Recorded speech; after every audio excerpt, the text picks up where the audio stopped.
Do do do do do. And to crack open a cold one. There we go.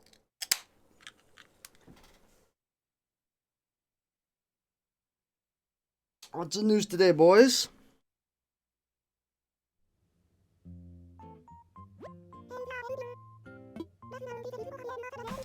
Wow, my TV is actually askew. For some reason. Odd. Ooh.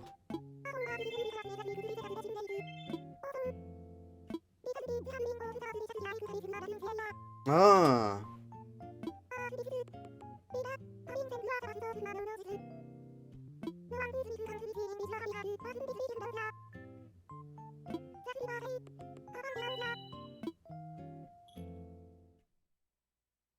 There's a murderer in Animal Crossing.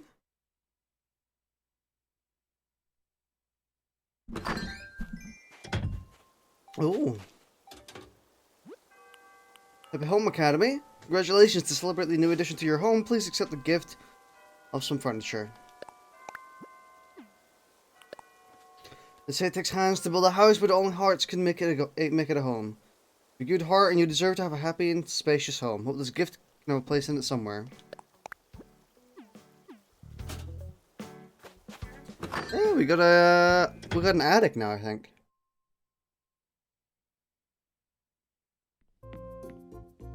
Ooh.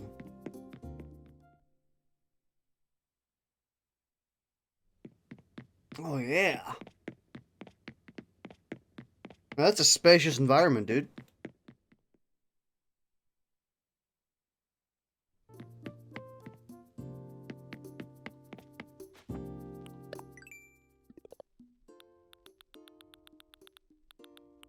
Dream house. Ooh. Second floor landlord. Hey, we're getting pretty close. See, we only need one more. Nice. Thanks for the... Oh, God. Thanks for the subscription, Kieran. 19 months. It's a lot of months. Just a few short of 2 years.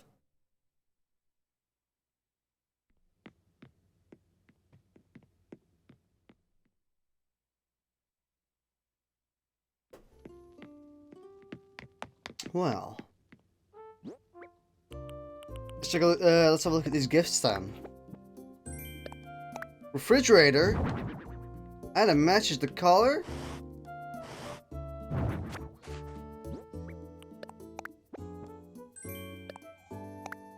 Coffee grinder. Mmm. The sweet sounds of grinding minerals. That almost like shit, dude.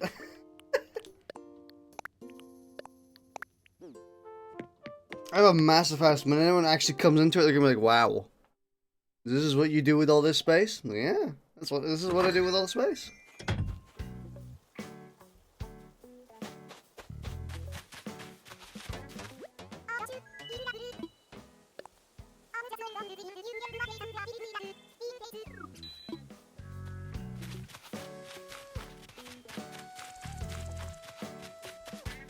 I didn't even see you there. You were just hiding. Oh. Coffee.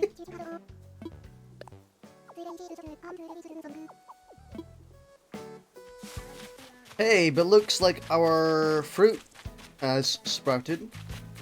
So now we can spend literally like 30 minutes collecting the fruit and selling it. Hey, other cock.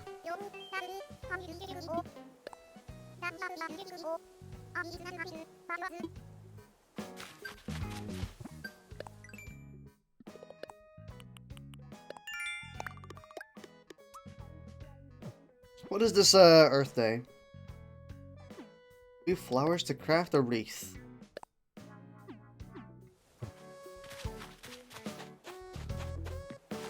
Who's in here? Sans?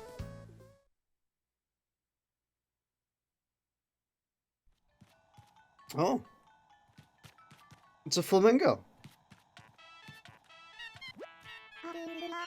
Okay, maybe not a flamingo. Maybe a peacock.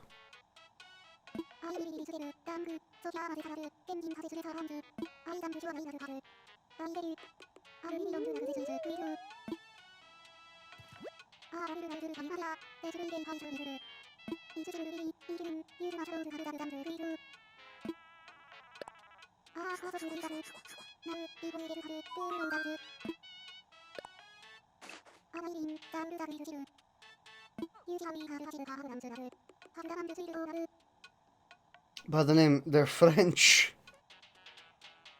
See how each card has a symbol for a different suit on it? Heart, diamond, spade, or club.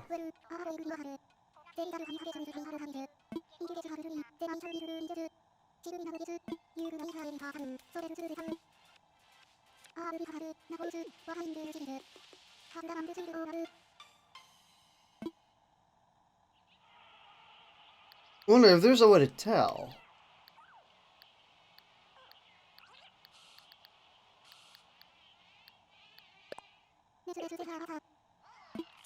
Oh.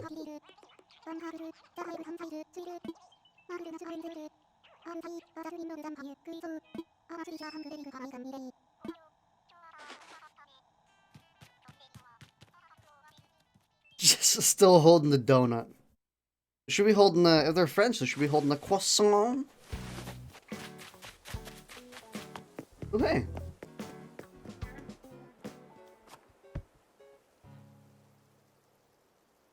I forgot that he actually comes here every Saturday now. Good stage fright? There you go.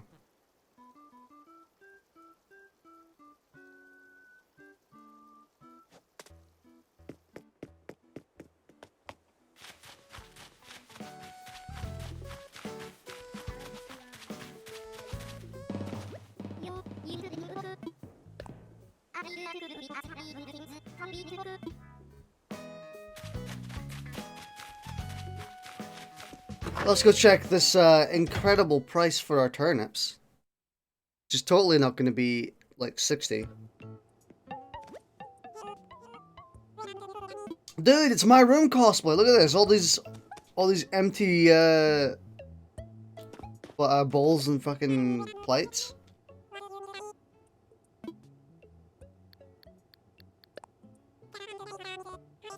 Ooh. Like playing with the parasite and guess where what's giving me the most trouble or where? The fuck is that bin thing in the back? Looks like a freaking robot. Not Greenland. I was gonna say Greenland as well, but I'm guessing maybe somewhere like Canada.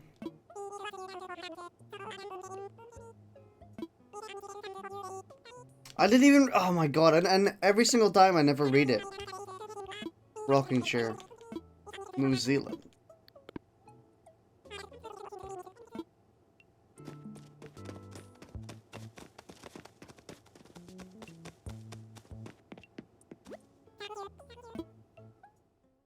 Oh, sorry, I'm burping. Oh yeah, I moved Derwin. Now he's over here. Dude, this looks nice. Canada. I said Canada, didn't I? I'm pretty sure I said Canada.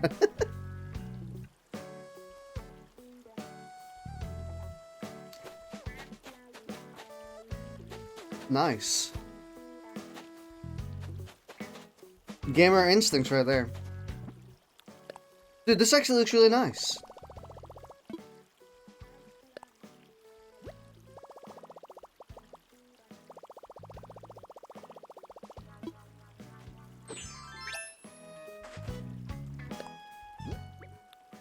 You're say Greenland, but thinking of Canada. Yeah, because I figured that Canada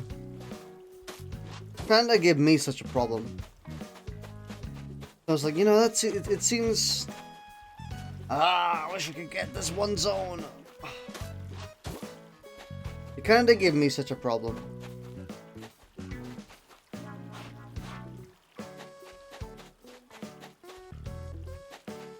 Hey, this looks really nice, actually.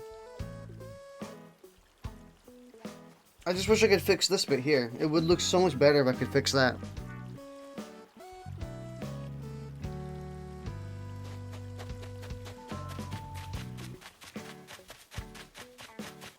Let me pick up this shit. You know, bring it over to him, you know?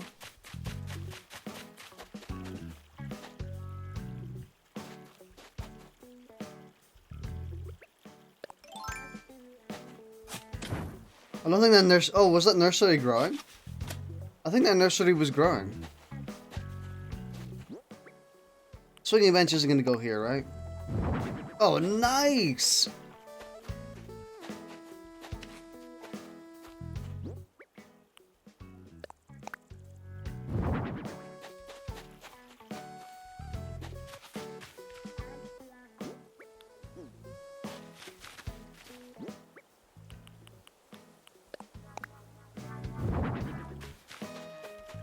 Dude, it looks so good.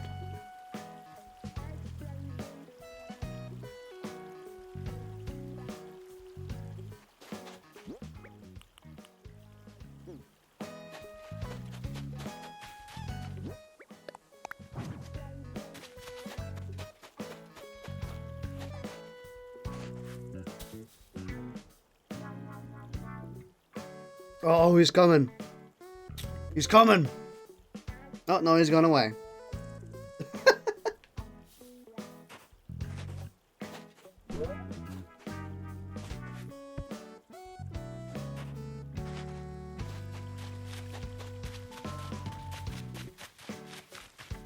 Squished him. It's over, boys.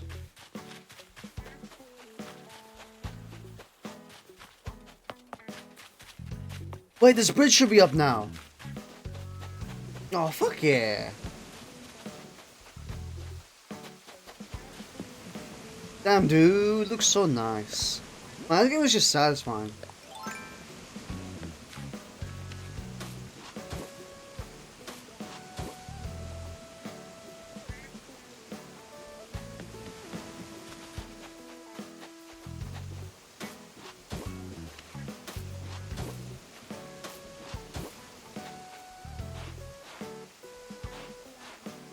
I think you can... I thought you could automatically delete it first.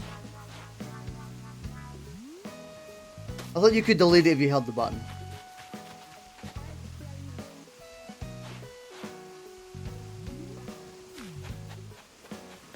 Damn, dude.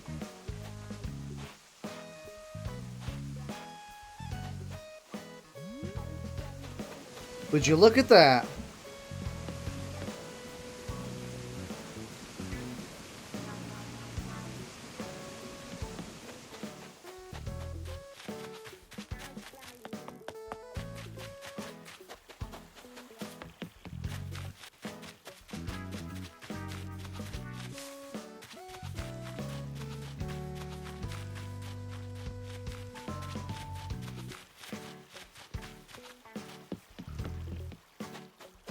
Very nice. Alright, so I want to start putting shops here.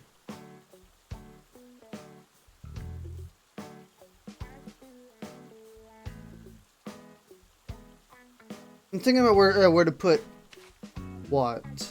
Like, do I put Nook's Cranny here, or do I put Able Sisters there? I'm thinking maybe putting Nook's Cranny here so it's closer. You know, it's closer to the middle. It's closer to the bridge. It's a bit more valuable of an area.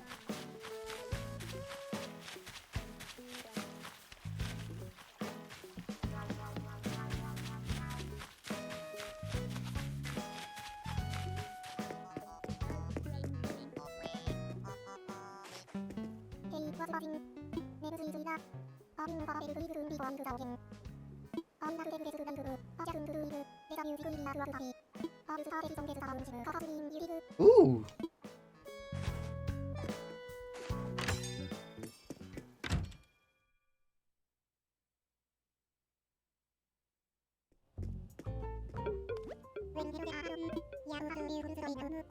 Home has two beautiful stories now. We can take this opportunity to experiment with some new styles of interior design. Brings us to the cost of your remodel. Oh my god! If you do, then you might miss a turnip price. That's fine. we don't, that doesn't matter. Because tomorrow you can't sell turnips tomorrow anyway, so it's actually kind of perfect. My god, you greedy bastard. My god. Replacement sighting.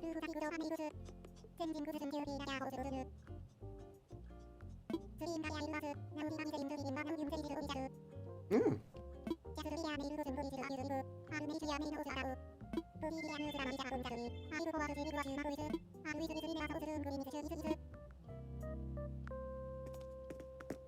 Okay.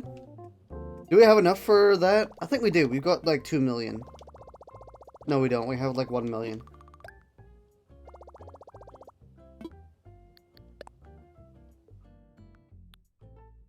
Fuck. We actually don't have enough. I was expecting to have enough for that. Hmm.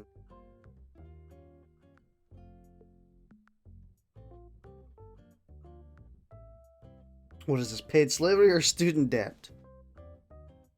Oh, wow. That's an extra 200,000 bells we need to make. Can we make 200,000 bells today? I don't know if we can. Especially not if we're remodeling stuff. If we're remodeling stuff, I think we gotta take the L, you know?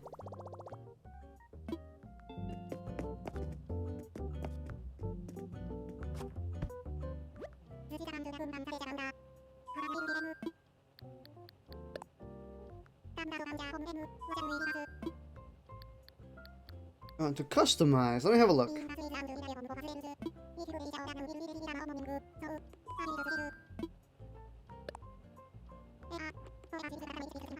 Ah! Beauty boy.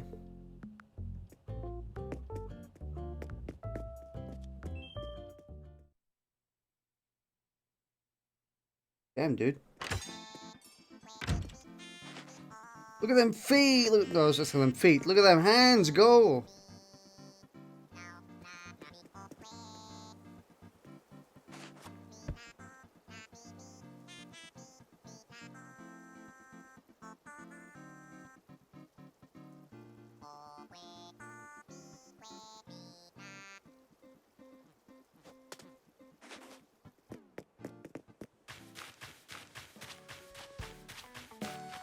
There's a character in Borderlands called Max, and all he cares about is money and guns. Just suck him off under the desk, that'll lower the debt by like 10 bells. Then you just gotta do it another 400 times, and bam, you're already there.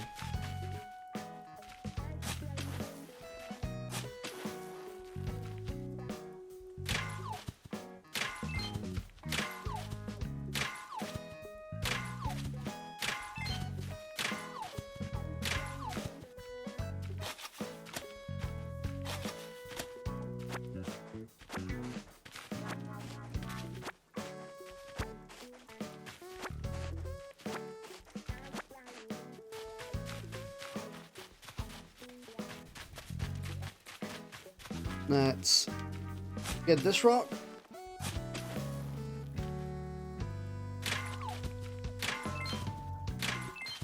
I think y'all missed most of the Mario Kart 8 stream last night. It was great. Honestly, Mario Kart 8 is such a fun game to play.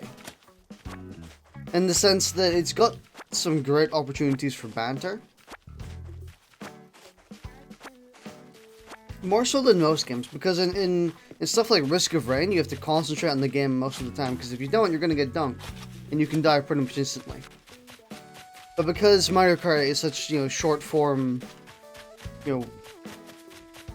one race at a time, who gives a shit, just play the game, lol.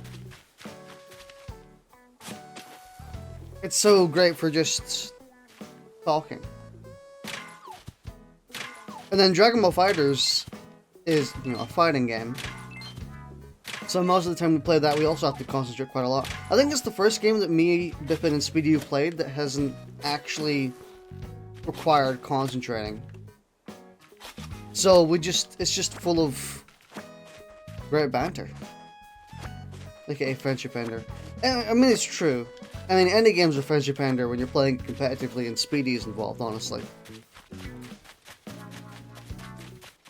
They will very much not like any game. I'm poking fun, so. Speedy was the stream was just Speedy's descent into madness. It basically was.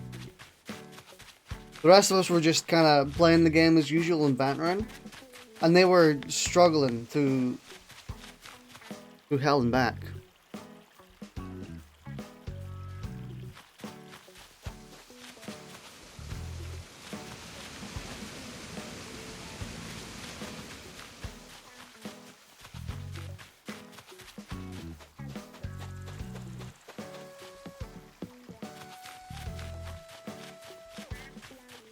You know, we can make about 80k. I know that we can make 80k because I have collected all of the fruit on the island and sold it when it you know flourished again.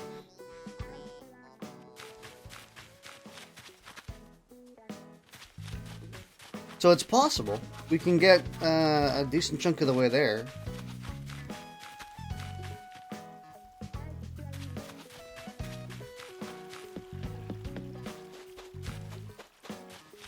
But again, we have to spend most of that money than just moving the shops, you know?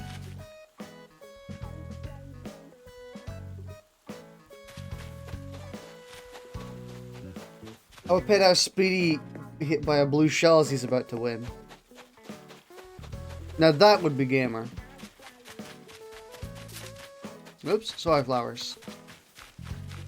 Oh yeah, didn't they say there was a mysterious person on the island?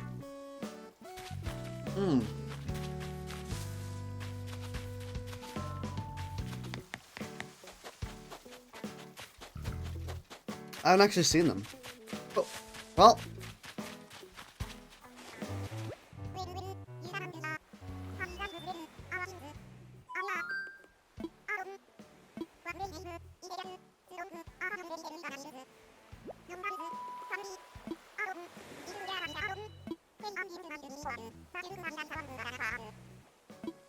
This is the art guy.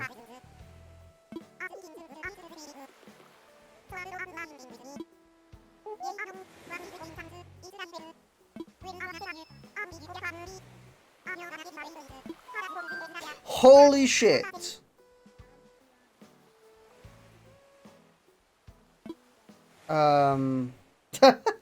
You can't actually buy that.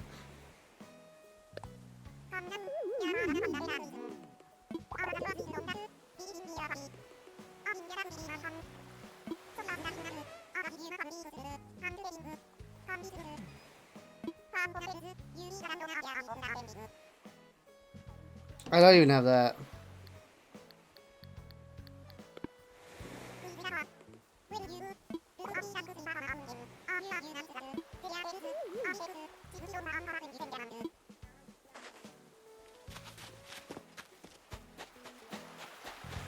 Honestly, the only reason I didn't buy it is because I honestly just don't have the money. Like, I can't physically buy it. Feels like you should always have, like, 10k bells in your inventory at all times, honestly. Whoa, there's a new icon. I didn't even notice. There's a new icon at the top.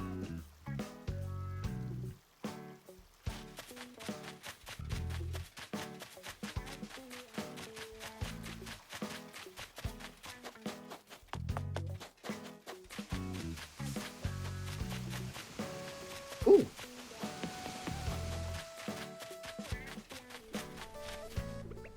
Huh. Must be his boat.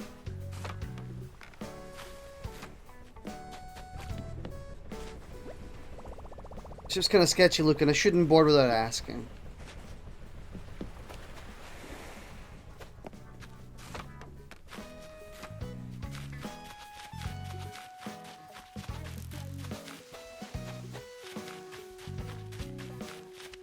Why haven't I connected this path here yet?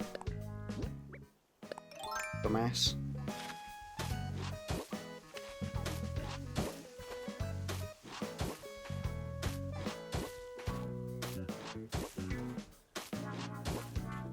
No. Nope. We need to do that part anyway, so it's fine. There's just a little jud now.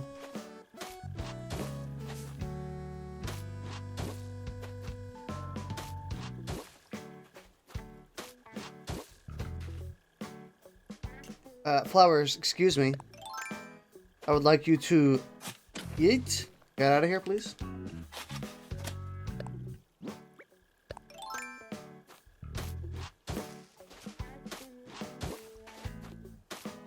we go. And done. Nice. And isn't there another house over here? Yeah. We could also connect this one. Well, this one is obstructed by,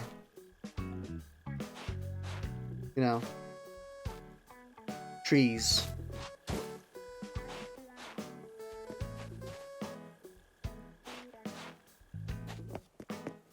There we go.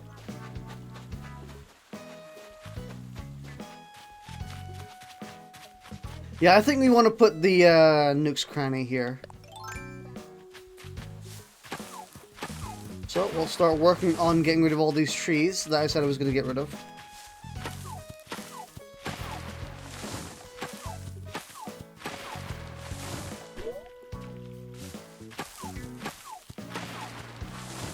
And they did say that they wanted more trees instead of less trees. So we should probably start planting trees somewhere.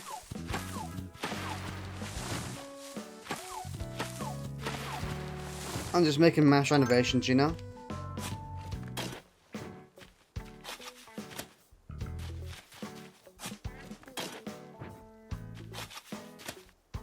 Are you sure they wanted more trees? Because we have a lot of trees.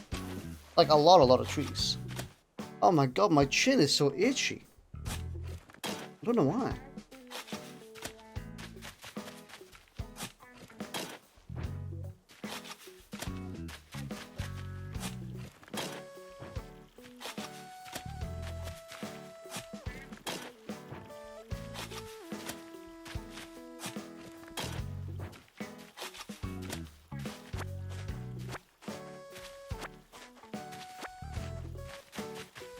Nice, got a big clear zone we can work with now.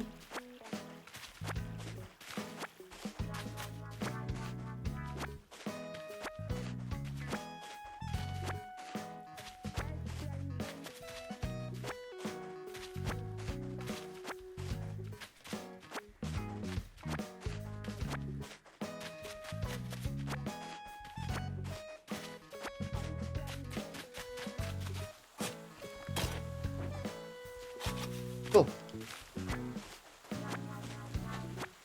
Hey, Stinky, hey! We're currently doing some big renovation.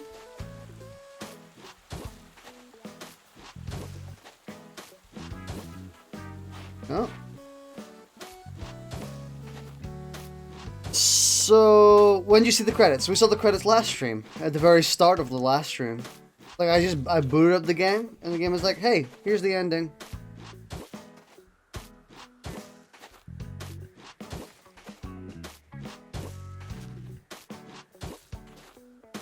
You may think I'm crazy. Why am I going this far?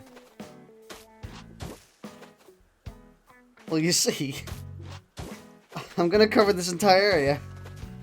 I thought you had to do something for it. You do. You do have to do stuff for it.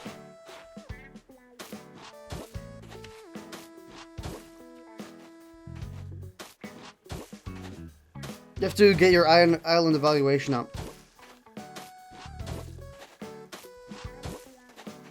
How far down do we go?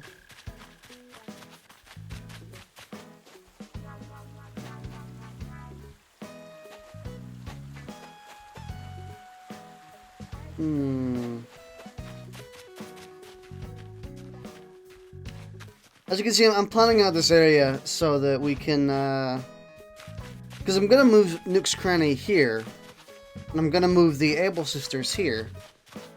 I think this is enough space for both of them. Yeah. I guess you can get the credits upon various things. I mean, you can only get the credits once you reach a certain evaluation.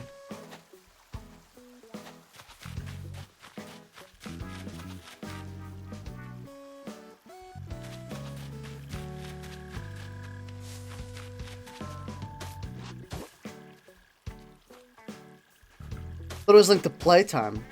Kinda? I mean, most things in this game are linked to playtime in some way. But this is more like, if you've played the game long enough, you've probably, you know... You've probably done a lot in the time that it takes to... Plus, it took us a month to beat, by the way. Pretty much.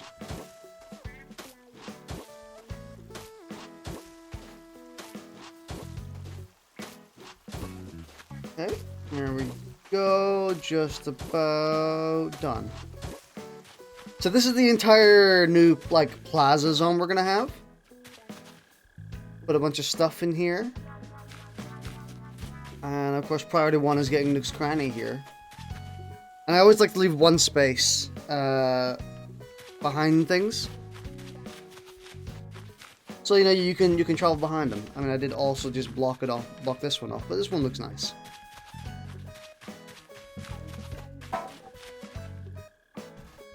Didn't Animal Crossing New Horizons pride itself on the playtime? I mean, I would too. It took me over 60 hours to even see the credits. And even then, once you unlock the credits, you get this. And then you're like, wow, now I just gotta play for another 60 hours, you know, and start going crazy. Because now I can make massive renovations with every tool that I have at my disposal now. Instead of just... Because, honestly, I was kind of waiting to do really concise, nice-looking structural stuff. Because I knew that we were going to get the builder tool, and I was like, I kind of want that first, before we start doing crazy shit. Because there's no point in doing something twice, when you can do it optimally the first time.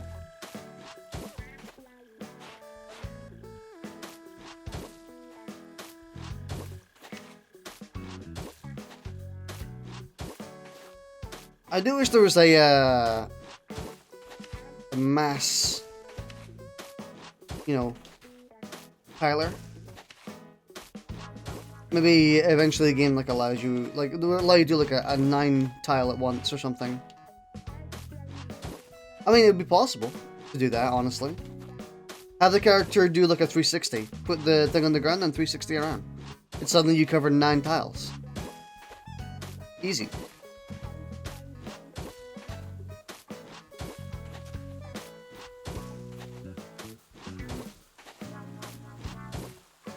But we're getting there.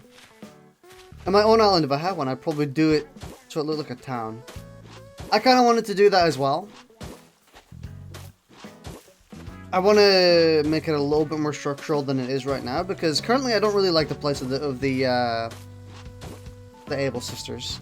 I placed the Able Sisters kind of haphazardly, and that's fine, I think. I mean, I placed it haphazardly on purpose, because I knew that I was going to move it when I got the builder program. So now that I do have it, I'm obviously moving it. First things first, we're moving Nook's Cranny. And luckily, tomorrow is Sunday, so we can't even sell turnips tomorrow, which means it's the perfect time to move. The only problem is, our Nook's Cranny is going to close at some point next week.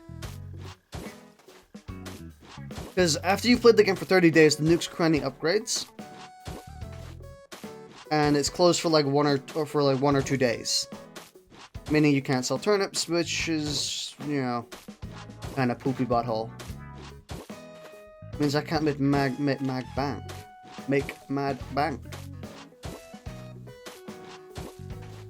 Also, what helped me complete the game kind of swiftly was a very good sell on turnips. Just 2 days ago.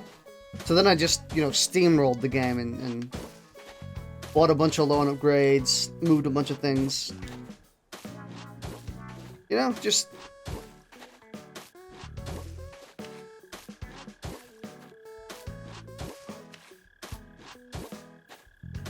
You know, I don't know. I probably shouldn't be doing this already.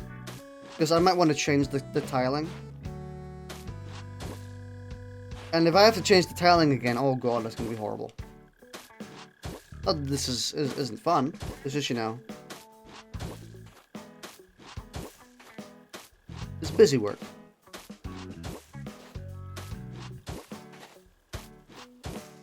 Hey, and we can connect it to Fang! Someone dug out the entire island. I think I did see a video of someone who just made the island like a 1x1 square. As much as they could, obviously. You can't do it over resident services or any shops, but...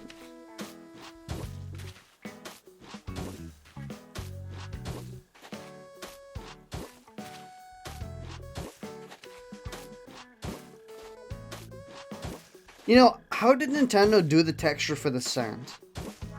It's so varied and it's not very consistent. But it loops. Does the island have a permanent really, really big loop of every tile set? It only calls it on certain squares?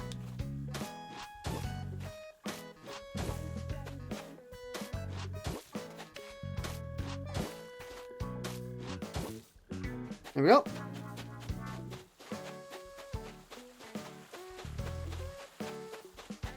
I saw Resource Pack and MC, they do the same thing. Oh, by the way, we can now connect Thingy's house to it. Let's go check on him, actually. Fang. He's got a really nice house. It's a house that actually looks like a house. You know?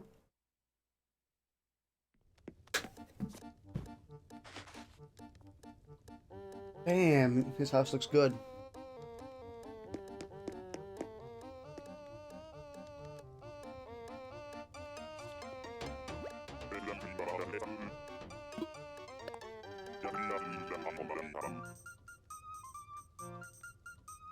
Mr. Clay's raiding with a party of 2. Yo!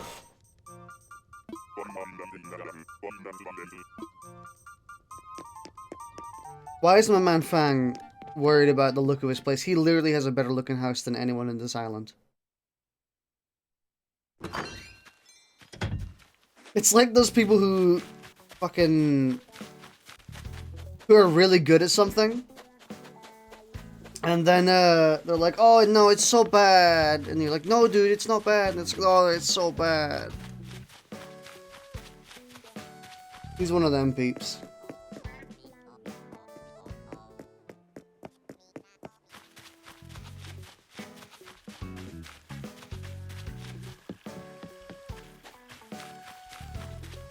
I cry my soul out when I find people like that. I literally had to Google how to raid people. Yeah, it's not very intuitive.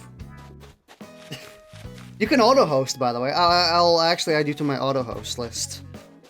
If you go into your settings, you can make it so you auto-host people when you stop streaming, if they are live. Pretty useful.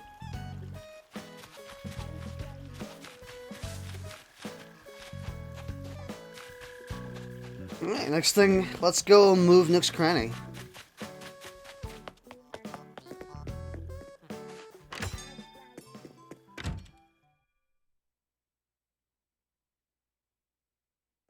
Let's go get our surplus of bells, which are totally not in dire need of more. Give me 50.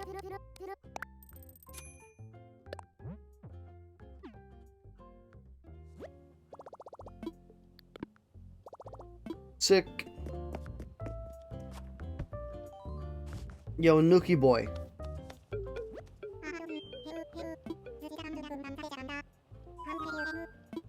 Move.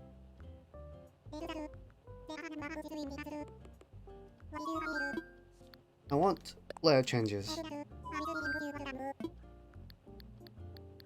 The shop?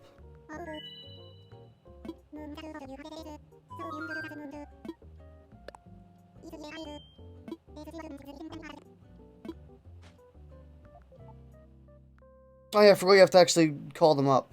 Where is Tommy? Sorry, Timmy. Yeah, where is Tommy? I actually got it right.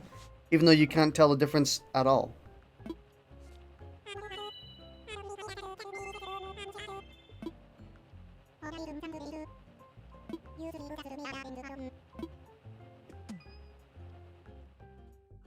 How long are we looking at to the shop? Jesus, the price, my god. Dude, the price of the loan is insane. It's bonkers, dude. By the way, we have one loan after this. We're not done.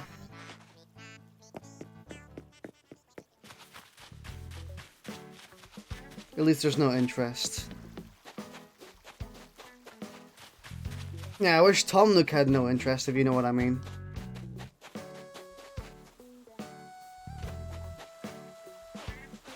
Schmones.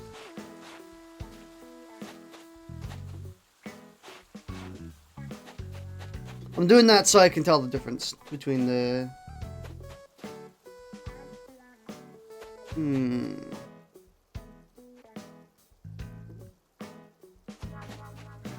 Where are we placing it?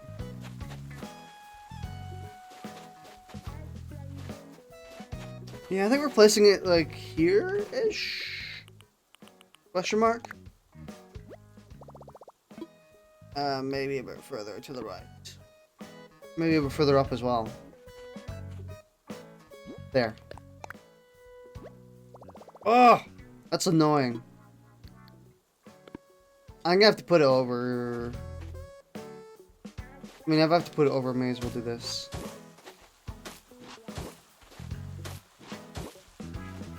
And then I'll put that there.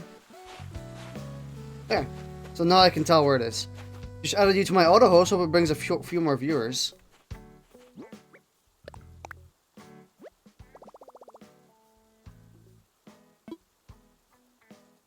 Is this good?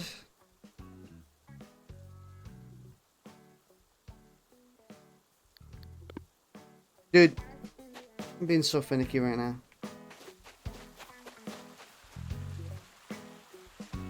Yeah, that was a good place.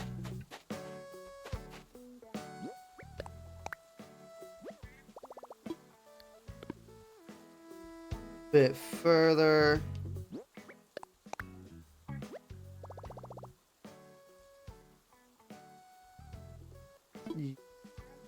Let me imagine it.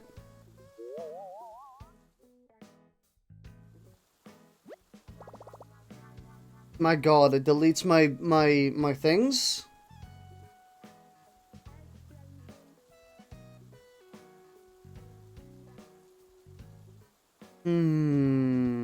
Yes.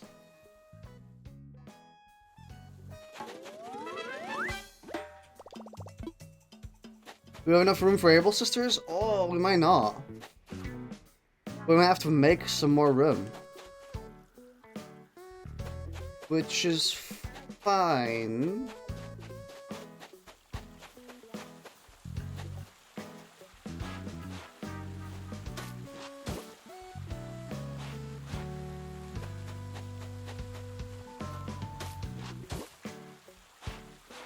Yeah, that's fine. That actually looks quite nice.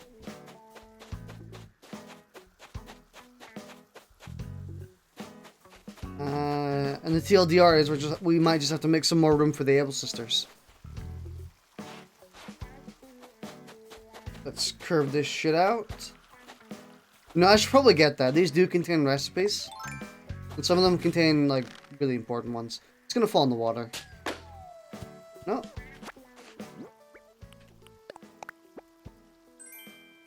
Ball? Damn. Stop, turn it. There we go.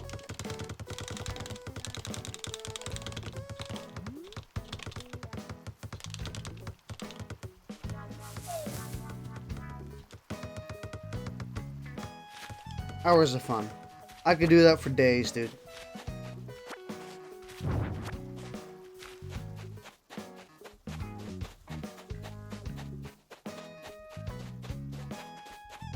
I like how doing the simplest of adjustment makes something look 10 times better.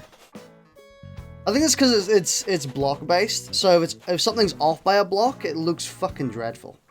But if something looks not off by a block and it's right where it should be, it's really good.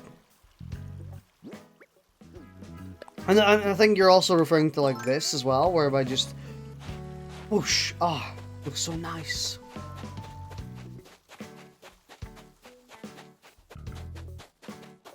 We should also maybe connect this to Fang's home. Although we should be careful because I think we're not going to have room for... Okay, so how big is Able Sisters?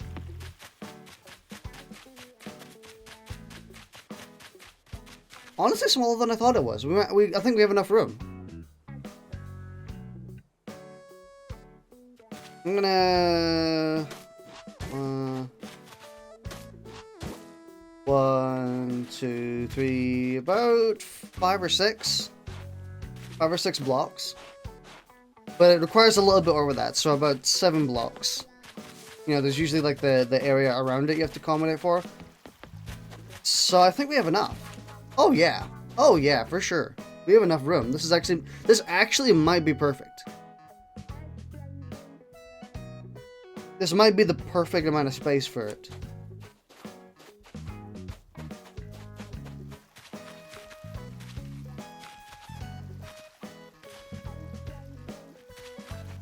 Question is, how do we connect this to this one?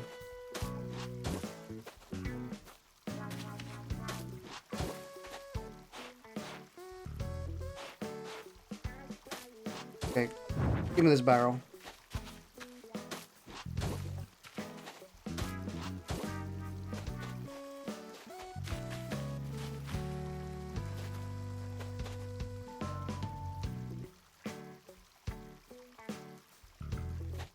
Can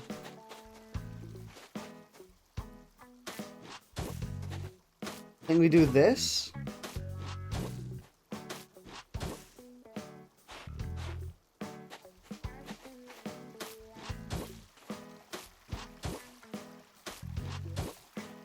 Oops.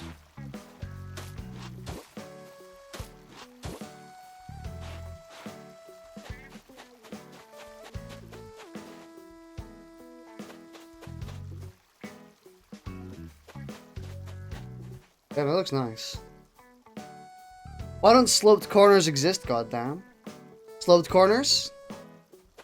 Oh, you mean like direct... Yeah, it's a bit annoying. You can't actually do straight corners. So if you try and do that, you end up with a big old butt.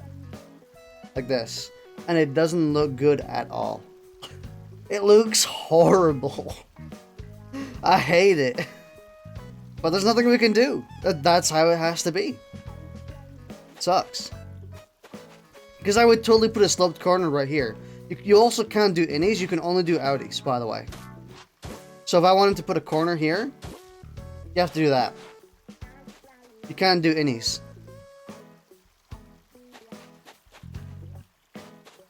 Although that does look a bit better. It fits a bit more.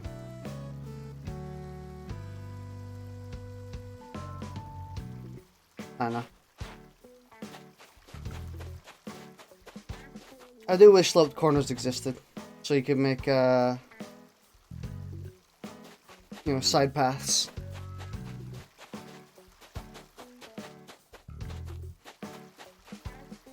Because I would really love to curve this in a bit more, but diagonal paths would be fire. They would be great, but I think then they would have to make it so every object can be placed diagonally, which is probably why they haven't done it. So stuff like fences. You can't make paths be able to be placed You can't make paths be able to be placed diagonally if you are not going to also do it for fences. And then, consequentially, every other item in the game. Because, you know...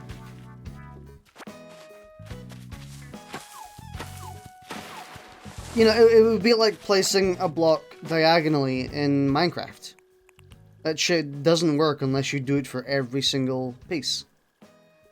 Leave stumps, you can get creatures. What do you mean by creatures? Also, I know you can get creatures from, or things from them.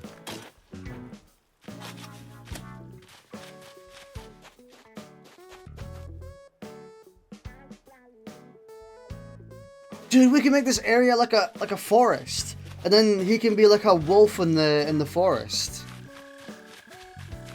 Oh, it's perfect. Just place a bunch of trees right here that lead to his house. Oh.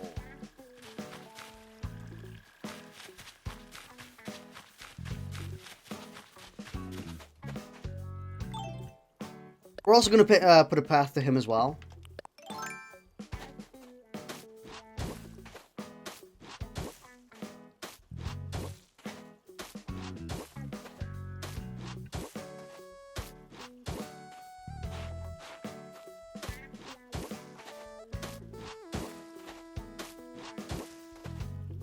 I kind of wish we could walk with it. I mean, like walking with the thing on the tool, kind of like the net where you could draw instead of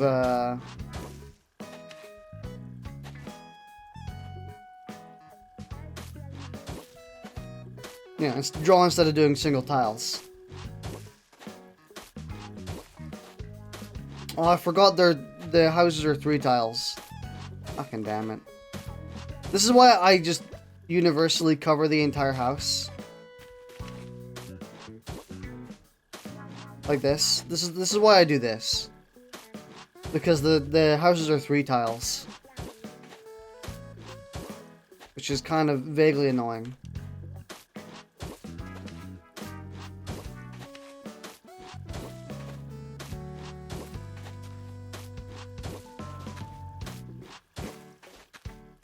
Oh, I missed one.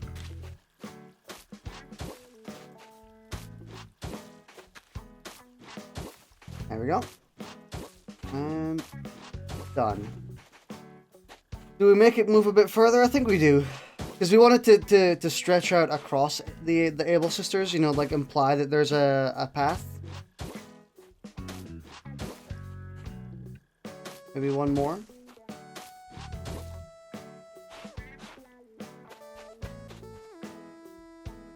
Like that. Maybe one further back, actually. Let's go one further back.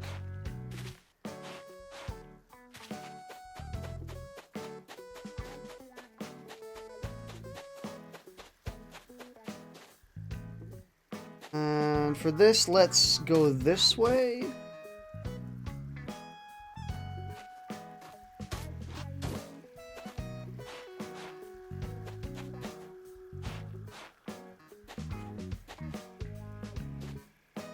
Maybe not.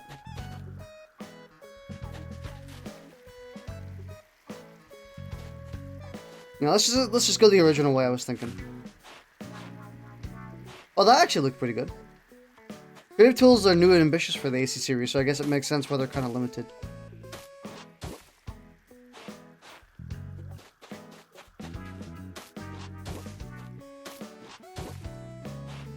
Yeah, it makes sense. I think it's something that they'll eventually revolutionize.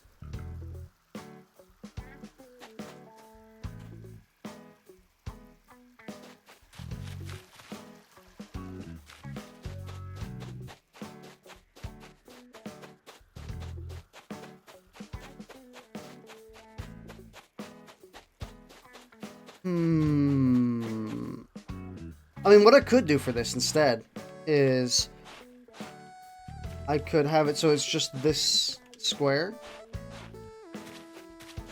And then we move it over. You know, like we, AC.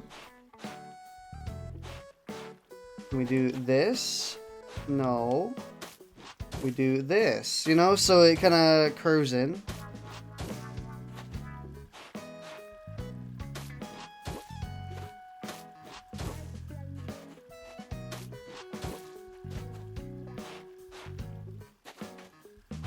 See where I'm going? You see what I'm doing?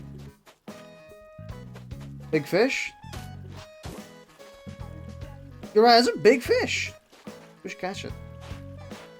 Yeah, I like that. Is that better? Or is the straight line better? I think this might be better because it's a little bit more archaic. Plus that allows for us to put some more funky trees here. I think this looks better.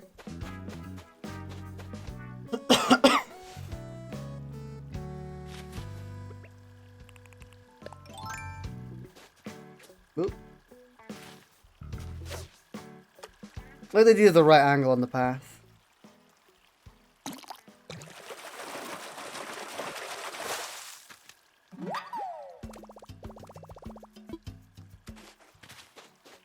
The only part I don't like is that it's touching the water, as opposed to the rest of it, which is like 1 square away.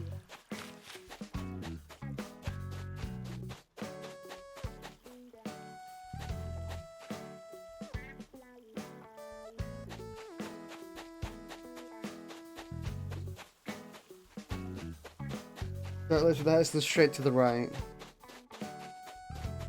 I think I like this more.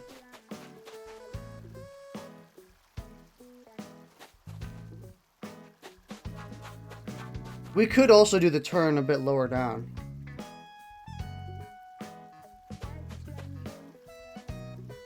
Actually, I think maybe doing the turn a bit, maybe a bit lower might be better. Like if we do the turn here instead, then go straight up, as opposed to doing the turn here. It'll make some more room over here for trees and stuff, and flowers.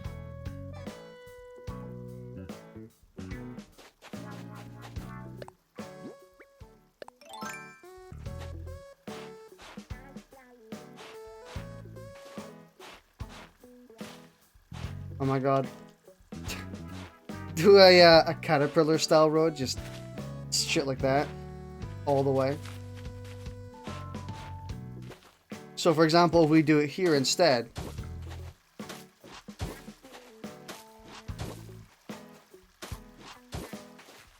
the curve doesn't look as contrived. It conforms to the, yeah, look, there we go.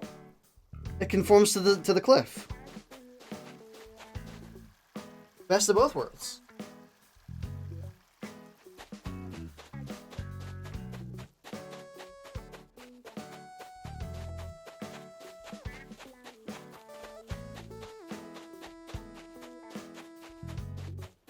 Of course, we'll also decorate this area a lot more as well.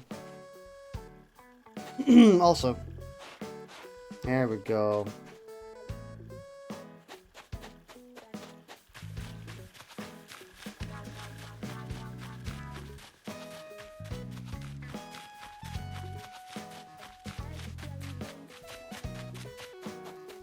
I still hate that freaking butt right there, dude. That butt is so annoying.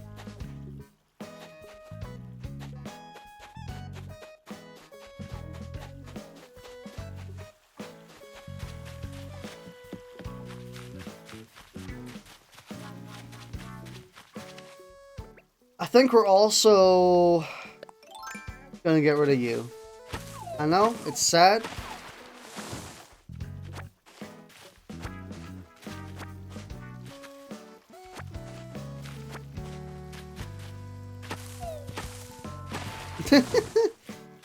Whoa!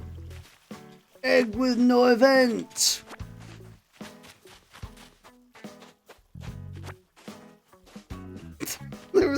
There was an egg behind that tree the entire time.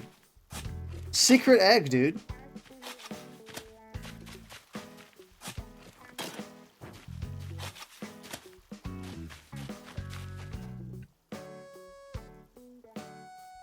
Easter egg?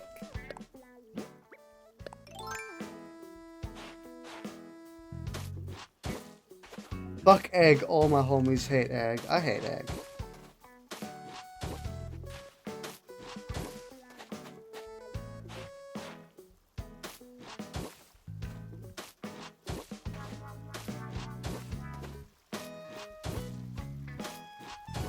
Where is the bridge? Because I don't want to. I want to avoid a butt situation.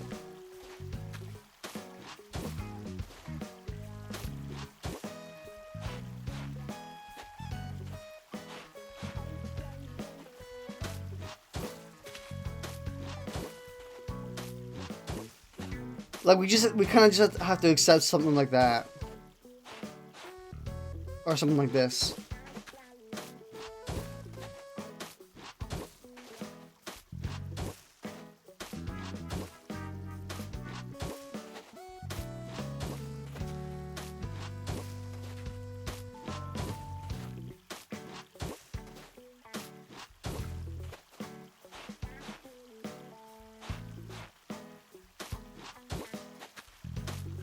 Yeah.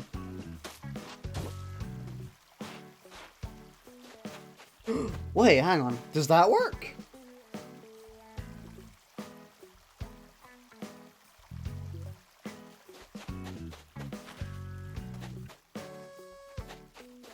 Like, does that look better if we curve it?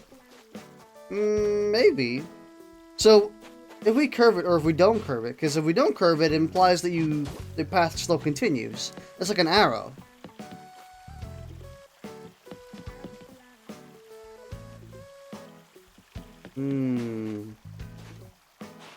Tempting.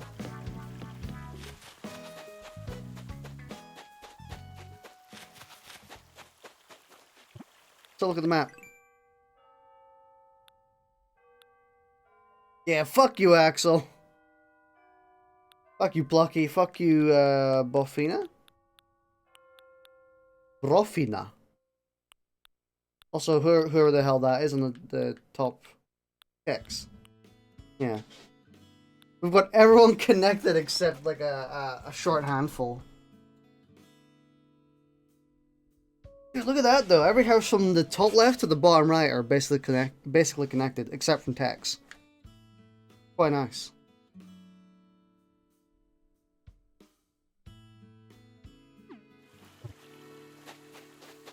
Isn't Kiki Slater doing song requests now? Oh god, this song is bliss.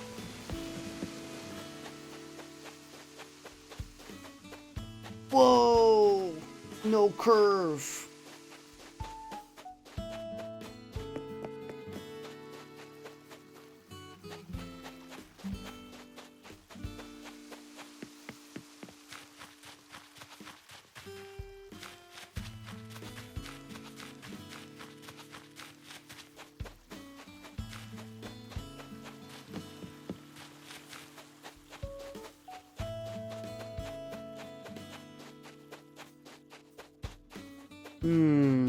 Yeah, I have a few more ideas for what I want to do with the town. I think I maybe want to move Lucky here. Plus, it'd be nice to have like two houses right next to each other. I mean, we kind of already have that down here. Like, houses are kind of coming in pairs for us. Where we pair them up. And the ones that aren't paired look a bit off. So we've got, like, you know, Ellie and whoever the hell that is. Norma. Foxwife next to yours. It's tempting, but Foxwife is already in a fantastic place. Like, they're already, you know, they're set into the system, you know? They're pretty good. You know, they've got such a nice place. Plus, they're right next to me as well, anyway. But, you know, I'd like to get the others more in, like, in the way of the path. Because there's a 0% chance that we're connecting Plucky. You know? Like, what the hell are we supposed to do here? They're nowhere near the actual shops or anything.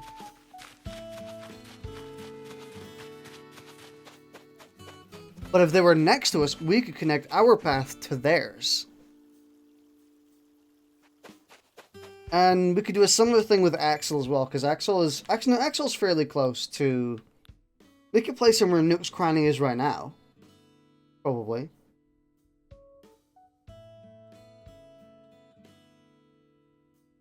I've just noticed there is quite an abundance of houses that are on the opposite side of the island from the airport. Everything from my island is not in the main island. Fucking hell.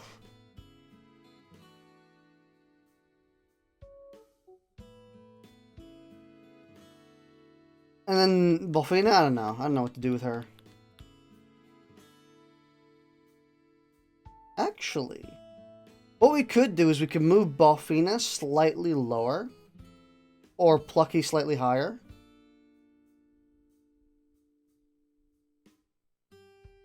And then we make a bridge connecting the two, make a path, and then bring it up to Audie. So instead it's like an L in the bottom left. It's possible to have all the residents on one island. I think it is.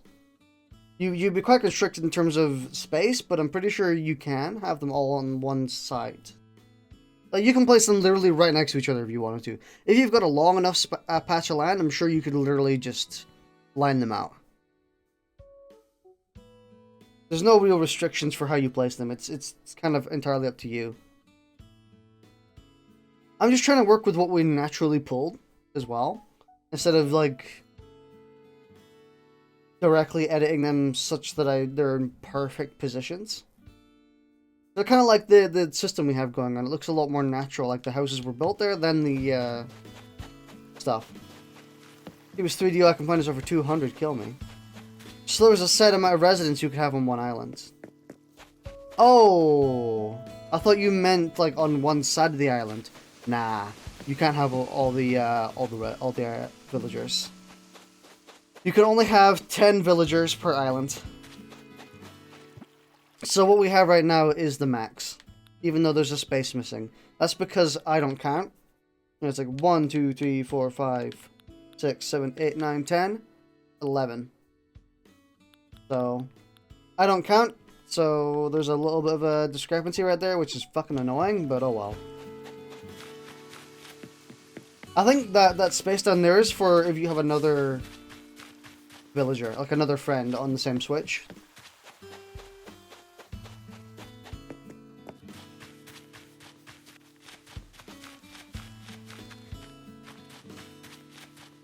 Oh, Tex, your house is looking mighty not near civilization. Look at all this shit we're gonna have to pick up, by the way.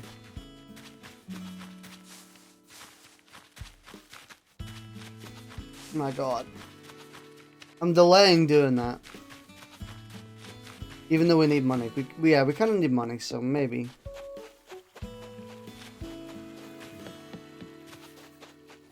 I think I'm going to try and pay off our loan this stream, so we can get to the final loan.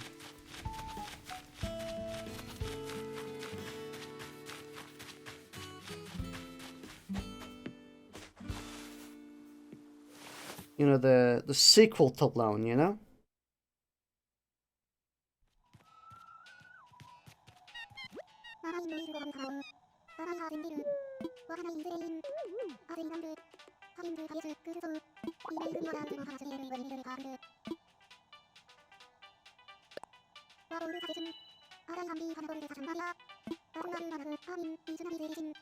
And you have more than 10?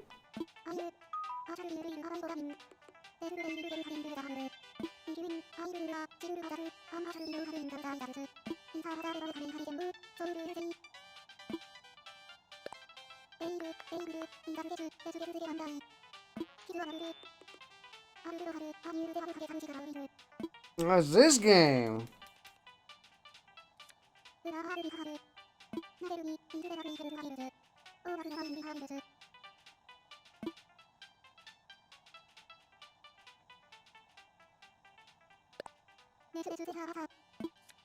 Ah.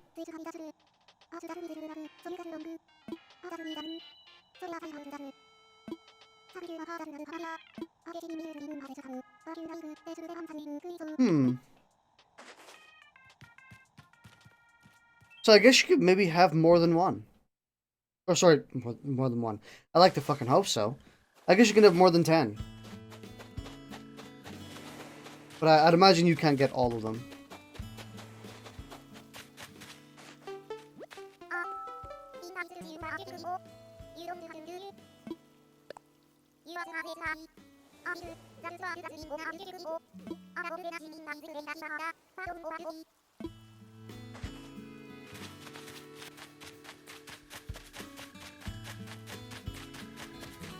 Alright.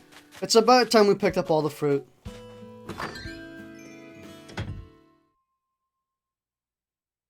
So, let's go and dump off everything in our inventory.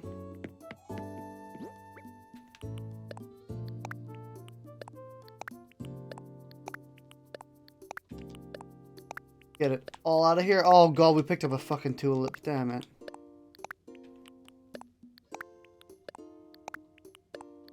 Single wood egg.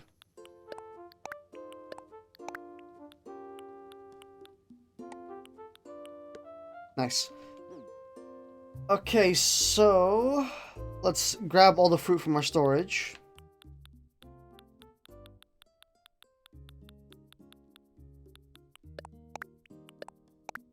Let's go hunting for fruit.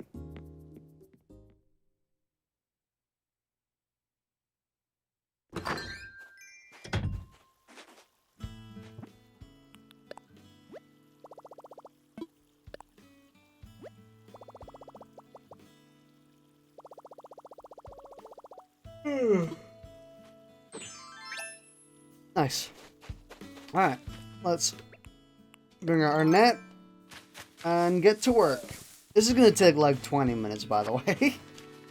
We have far too many.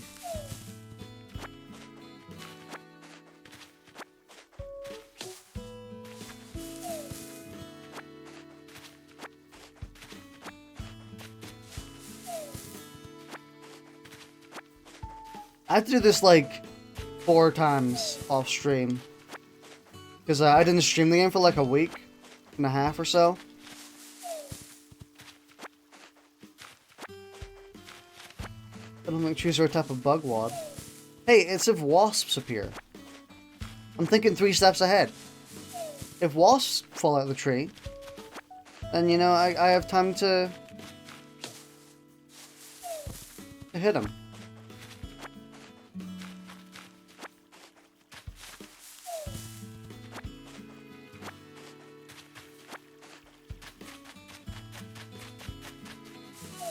It also sucks that I placed a bunch of fruit trees just randomly strewn across the fucking map. So I gotta run around the map into every corner to find the fruit trees I placed. I mean, I don't have to. But if you want that maximum money though, gotta get that moolah. Can't get that moolah without, you know, collecting every piece of fruit in the island.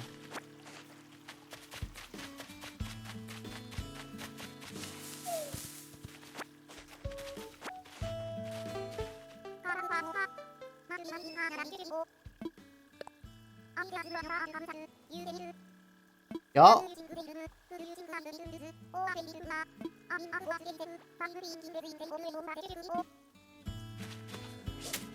And they're all the way over there. A few feet. Lucky is prime lazy. Seriously. Like, they are very consistently lazy. It's kind of funny, honestly.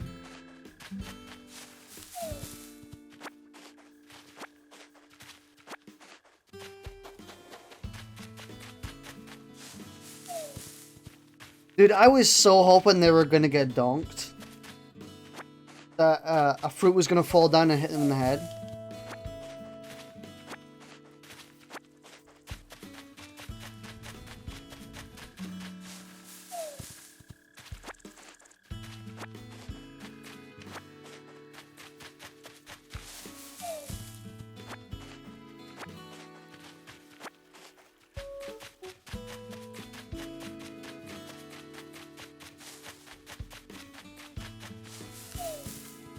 By the way, we still haven't actually collected the actual orchard I made. Also, all these coconut trees. My god. Hate it. I play so much shit, dude.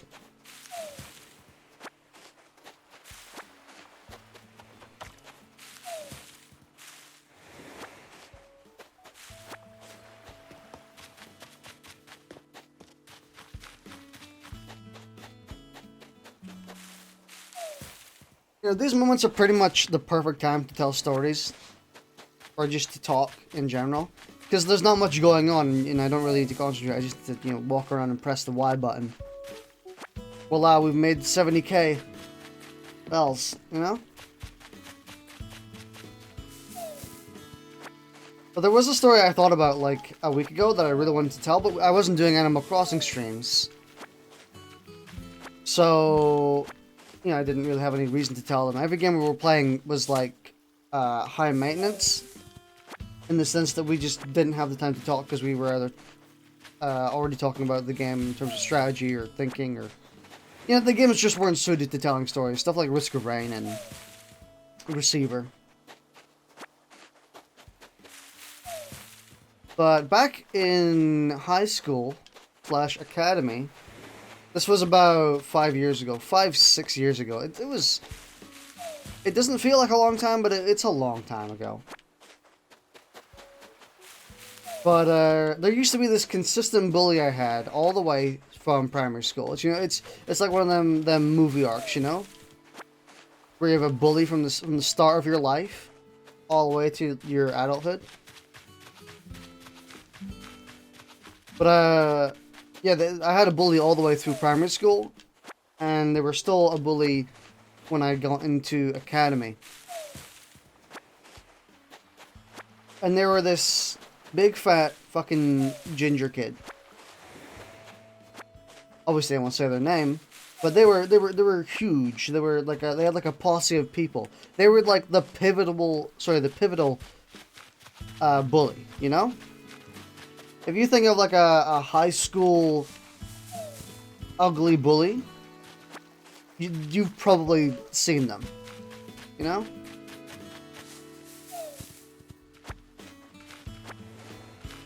At some point, they actually made me pick up a can. Like this was also the thing I'm talking about here right now was probably about 12 years ago. This part I'm about to tell, where they made me pick up a broken can or a cut can, and I think I ended up really gashing my hand on it. Because cans are sharp. If you cut a can and you pull it apart, that shit's a knife. That shit's sharper than most knives. It's scary stuff. I think my hand ended up getting cut just straight through the middle. It was quite horrible. And I also don't think I felt it. I think I didn't care. Blood was coming out and I was like, oh, that's not supposed to happen. It's a bit defective,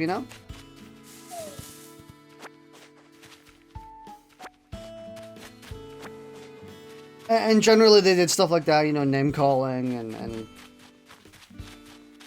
general pushing, bullying, punching, the general shit, But when I got to high school and they were still being a bully, eventually I had enough of it. I really just didn't care. And it's not that I wanted to get revenge, I just didn't care. I was like, dude, just go and jerk off some more or something.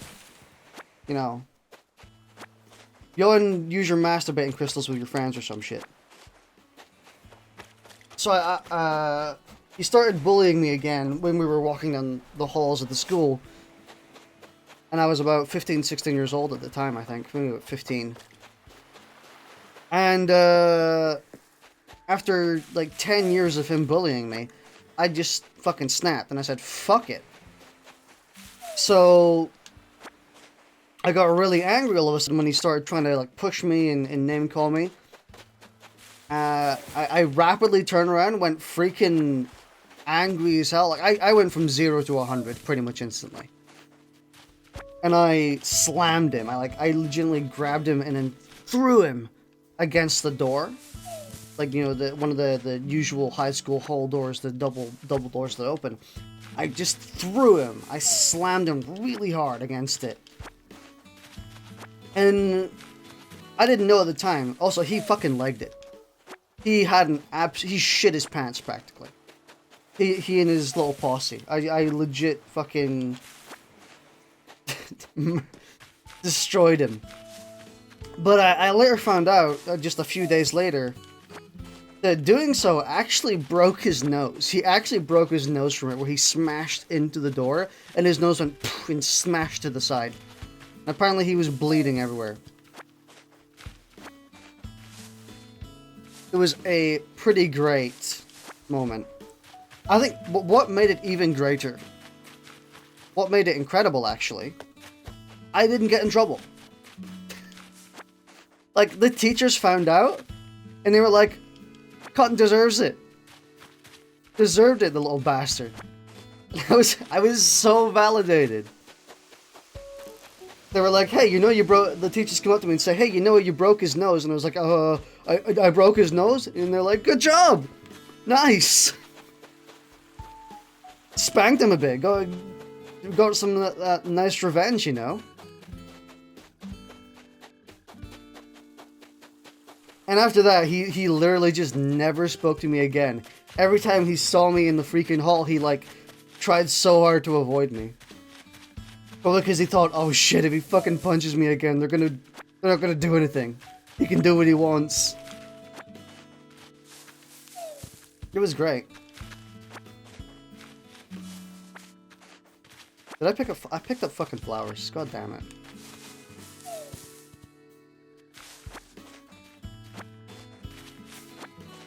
I never fought back. Had to suffer through the entire time.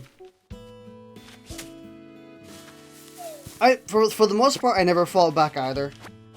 I might have complained sometimes, or you know, been upset, but I never really fought back about it. But again, that one day, I think I was just really agitated that day. That day, some wires were going wrong in my head, and I think I was already pretty agitated, pretty annoyed at something. Maybe one of my teachers was being an asshole, or you know, something happened on my way to school. I can't remember exactly what happened then, but I'm pretty sure I was already pretty agitated. So when he came in and started trying to be an asshole, I kind of snapped him and fuck it. I'm just gonna beat... Well, no, I'm not gonna beat you up. I'm gonna throw you away. Little did I know, when I throw him, I also broke his nose. I heard rumors that he also broke his arm from it, but I don't think that was true. I don't think he broke his arm. I never saw him with the cast. I think maybe he tried to spread rumors that his arm was broken. Tried to get, you know, some of them whinge points. Like, they broke my arm! You know? But it actually just turns out his nose was broken. And he got dookied. Yeah, I actually don't think I've seen him ever since. Actually, no, that's not true. That's false. Hang on, I'm gonna close my window because it's cold.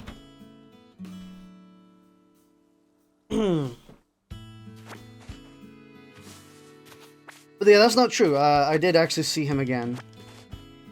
Basically knew you couldn't fight back. It's sad, really. I knew I also couldn't fight back because of his posse that always followed him. But I think the surprise of me doing it, like, you know, for 10 years I didn't care.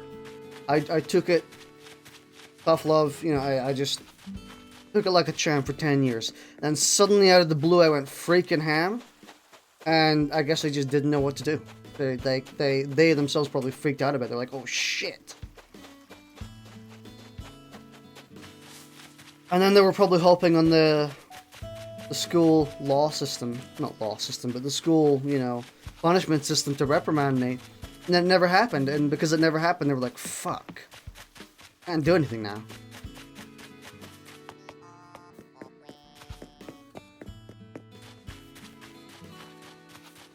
But it was pretty great. It was a good moment. Oh, I did say, I think I did see him again. But every time I've seen him after that, he's been more like an average person you once knew in school, you know? Where it's like, you know, you see it, like I see him, and he, like, you know, tilts his head up, you know, like, hey. And I'm like, hey. You know? That's the extent of the conversations. And I think it was like that from then on out. I think it might have been like a bit of a wake-up call, honestly, for him. Who knows, maybe.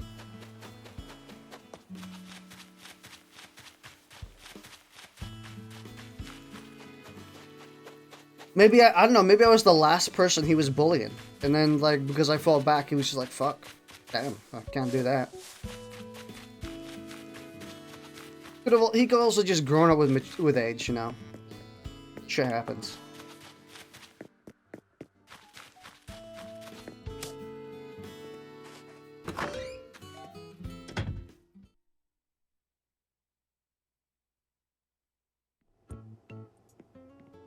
Give me money. Actually, after 2 years, recently had a high school bully send me an apology that I didn't have to reply to. That's nice. Kind of. I mean, not nice that they bullied you, but you know. Nice that they sent an apology letter.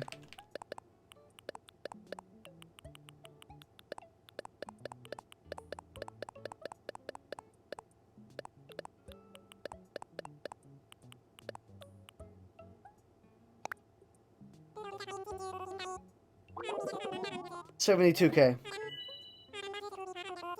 69! Oof! Even better. Look at the fact that they even thought about saying something, that's great. I mean, if they thought about saying something, then surely that was on their mind for a while, you know? That's how I would like to think about it. It seems like that would have been something they would have premeditated. They were like, fuck, I was such an asshole. And that probably was eating at them, and they're like, oh, I should say something. Like, what if they run in, you know, what if they run into me again? They might still think I'm a frickin' asshole. Even though I regret everything I've done. That's taking a bit far, but, you know, it probably goes along the lines of that. A little bit.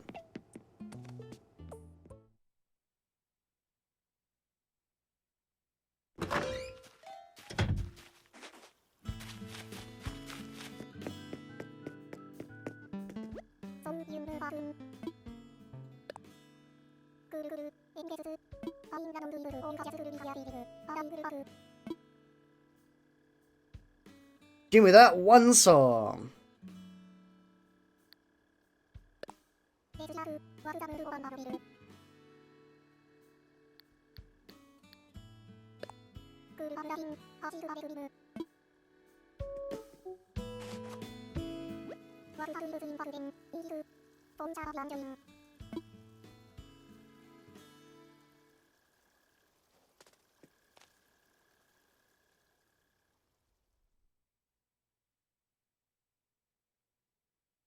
This is cool.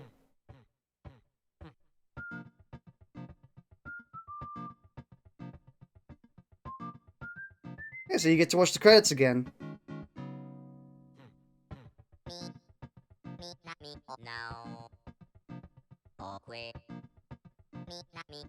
They're part of the user Gossip Girl Squad. Oh.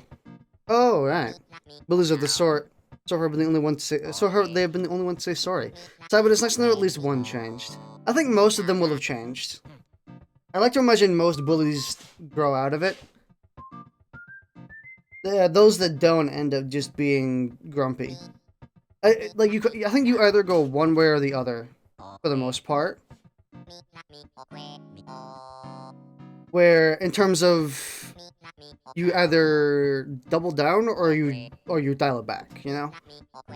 So if you're a bully when you're young and through high school and stuff like that, you eventually, you learn you were an asshole and you pull it back, or you never learn it and you double down, you become like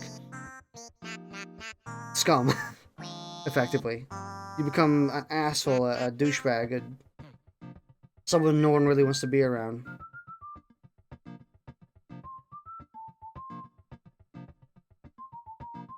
Or you become someone who commonly scores 4chan every now and then, you know.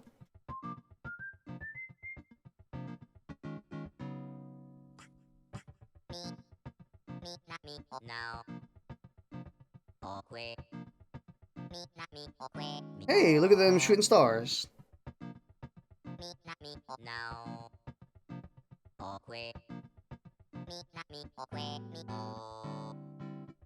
Pull to win Korea. Y'all want to win Korea?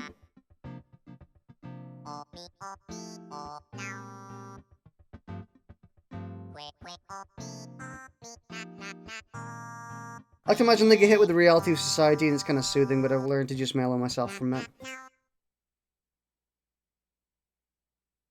Yeah. They eventually kind of get... They wise up to how the world works, and they're like, well, if I act like that in the real world... It's also like one of them things where bullies are commonly seen as, what would it be? Kind of like a child's thing, or like a teenage thing, you know? They're seen as like a teenage phase. If you're a bully when you're an adult, suddenly you're not shielded, you know? You're not shielded by saying, oh, you're just a child, you know? You don't know how the world works. If you're an asshole when you're an adult, you're an asshole. And even worse, if you're like a really bad asshole, you might get arrested, depending on what it is you're doing, you know? Suddenly your actions have consequences! When you're a teenager, the biggest consequence you get is probably a slap on the wrist or no Nintendo DS for 3 days.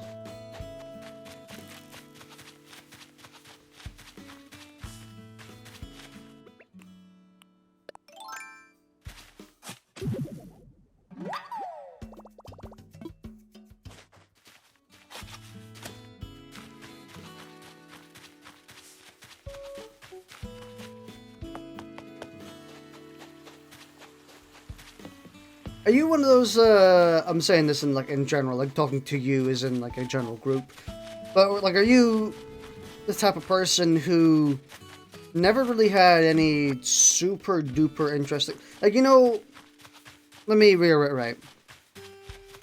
When it comes to, you hear all these stories about people in their teenage years or their child years, we're like, oh, it was so cool, I did all this, that, I had a girlfriend, and it was nice, and it was a lot of drama, and you hear these people who have these, like, it sounds like movie stories, you know? It sounds like they were in a movie about their life, and everything's all extravagant, and, you know, have all these interesting stories, and stuff like that, but it feels so much rarer. Because, are you the group of people who end up feeling a bit like an extra to everyone else's stories? Like you're the person in the background that's just paid to be there for the camera.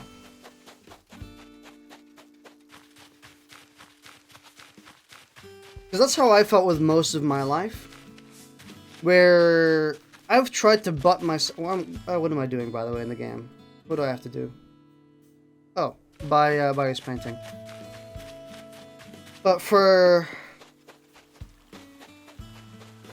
me, it's felt like I've tried to butt myself into everyone else's stories every now and then. I've tried to rock the boat a bit, but I've never really managed. I never really get to move into it or anything.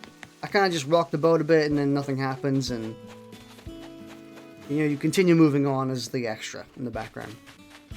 I've done that a handful of times. But that's how most of the stories in my life feel. Honestly, I agree. A lot of generic stuff, but I've noticed the friends that I did have also created the strongest memories. Yeah.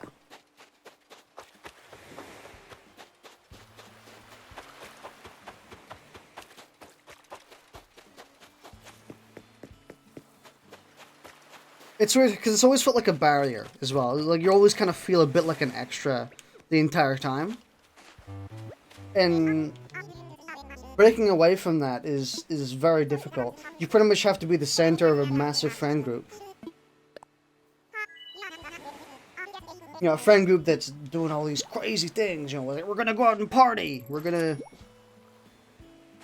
It's like, that's the true movie teenager story, you know? And, you know, you're a group of friends, you go out and party, you rock the boat a bit, you create some massive change, you do something funky.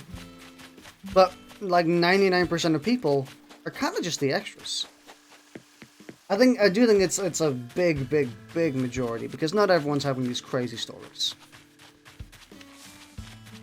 And they're not having them common enough to warrant being called, like having, like, a movie-esque life. Lived up as a social outcast and really don't mind that. Get the best growing up memories. I don't mind it either. I think it's fine. Plus, in retrospect, every time I have tried to rock the boat and move into... Hang on, let me read this. I'm taking a stroll on the beach and soaking up that exfoliating salty air. Struck DIY gold. Sure, could have kept to myself, but self-praise can only go so far. I'd be honest if you crafted it. Honored if you crafted it. I already know it. You created basement flooring? Oh, that's creepy, dude. Yeah, I think most people are the extra with like a few stories here and there that are probably pretty interesting when you come down to it.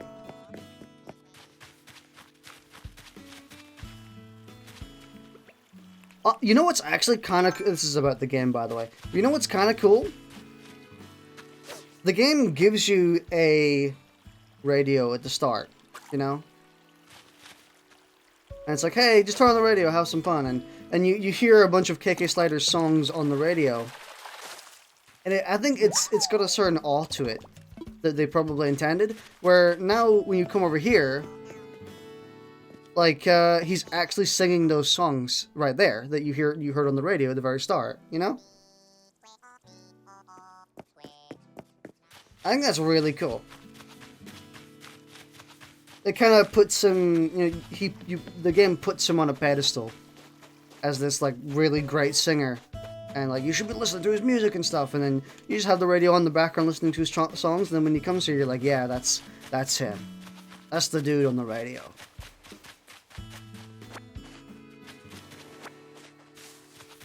It's really cool. Anyway, back into what we were saying about how we're all social outcasts and shit. Golden spot, by the way, near your home. Yep.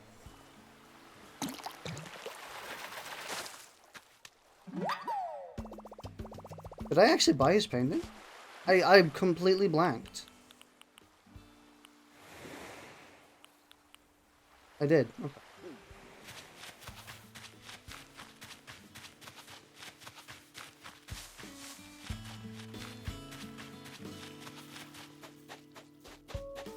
I think I was going to say this, but then I got distracted.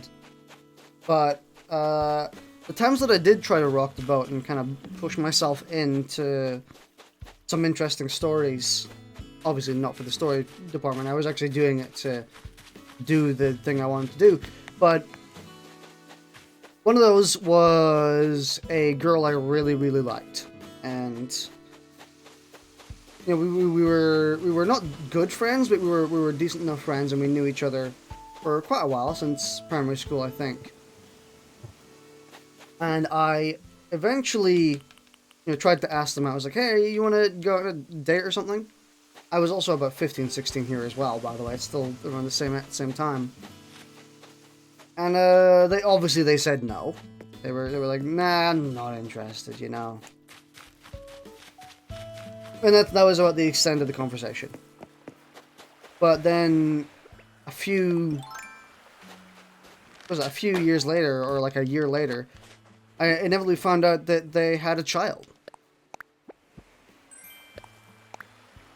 And I was kind of like, wow, you really wanted a child that early? You were like 17. You really... Like, that's the type of story where I look back and I'm like, wow, I don't think I would have wanted that. You know? Doesn't seem smart.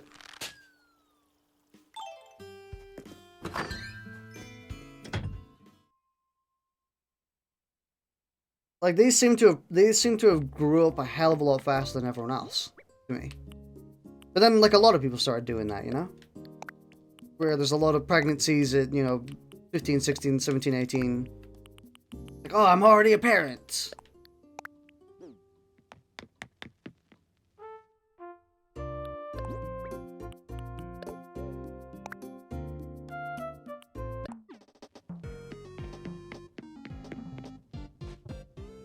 I tried to express love to a girl I knew, but it was a bit awkward instead.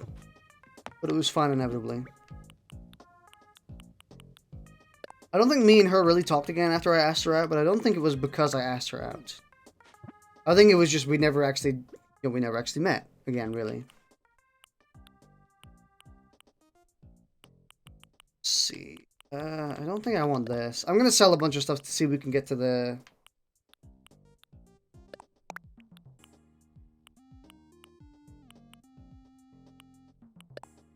This song is dope, by the way.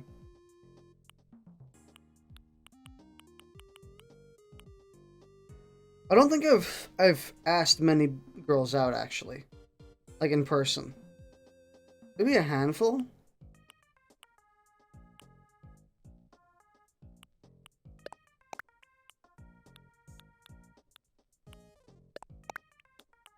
Hmm.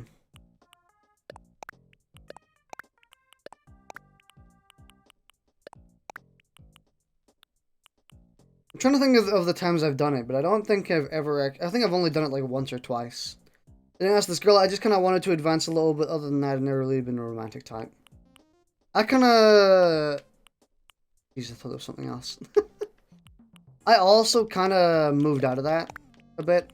I moved out of it in 2017 or so when my last ex broke up with me. And ever since then, I was kind of... I hadn't been single for... Let me dial it back and actually give you context. So, the first girlfriend I had, when I broke up with them, it took me about 6-7 months before I went with another. And then after that, me and her were together for 2 years or so. And then... What was it? Then I went, after I broke up with that one, I went to another one about just 2 months later. Less than 2 months even. And then after, this is the one I'm actually talking about in 2017 now, after I broke up with them, I just didn't have a girlfriend for like a year. And after about a year, I was like, whatever. Like, who cares? You know? Went to the wrong place, by the way. Yeah, after that point, I was like, I don't really care anymore. Like, I cared within the year that it happened. But after that, I was like, well, whatever. It would be nice, but I'm not gonna go out of my way for it at that point. It's the type of thing where I'm just gonna kind of let it happen and see. Maybe, you know, rock the boat a little bit every now and then.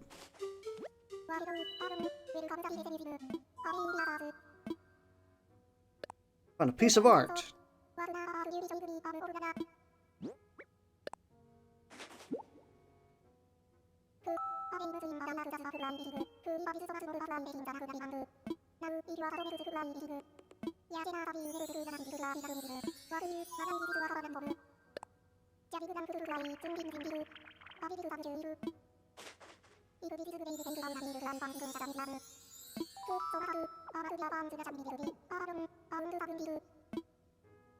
We also should bring all of our fossils in. Because from what I recall, I was told this, that he does shut down for 2 days. Well, 1 or 2 days.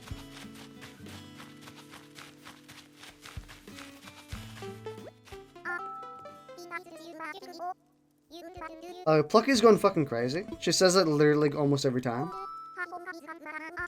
Are they?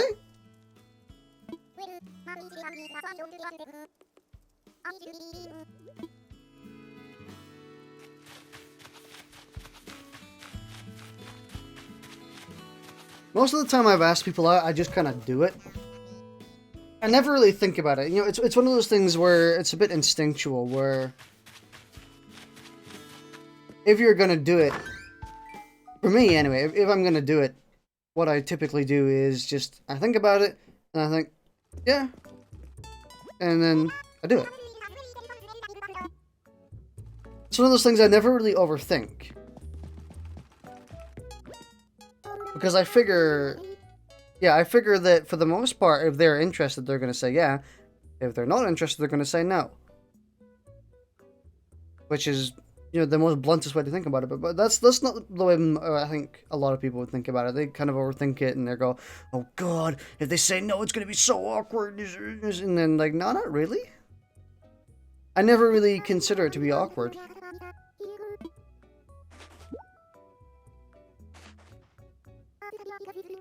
I know a lot of people do that. It's definitely not easy.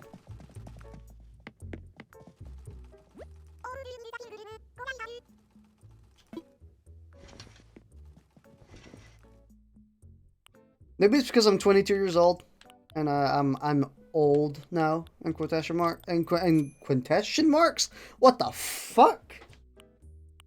New word? Quintation marks? That's a new one. My God. I know I fuck up my words a lot, but Jesus Christ. That one's bad. It was so bad I completely forgot my train of thought. No, this is gamer.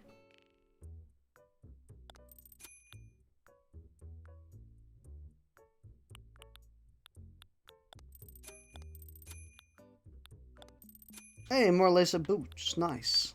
Only... You've aged 50 years from the conversation and you completely blanked. It's true, I have just grown a beard. Oh yes, these look really nice. I did just age 50 years. I can confirm.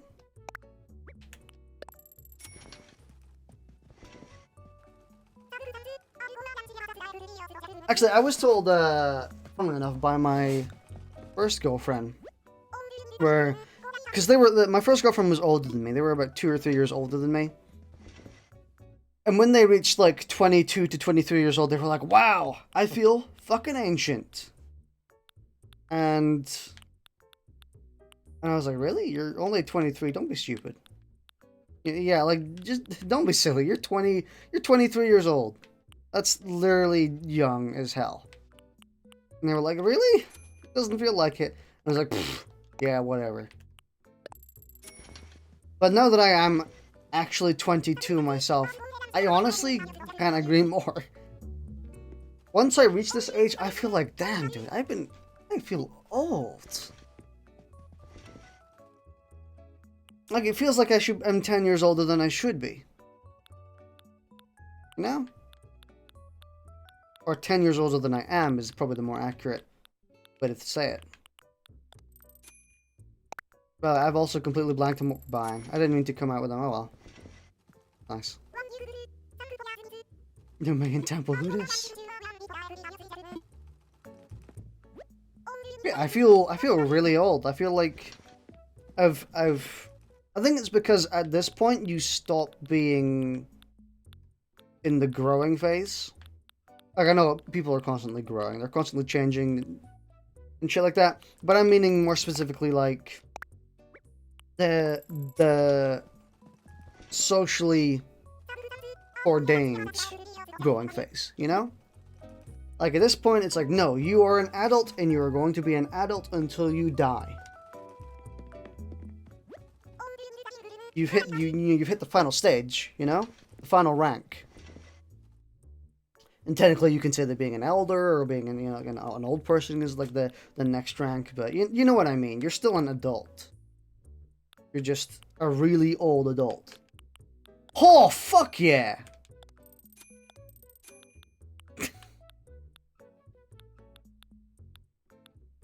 Hands on time, boys.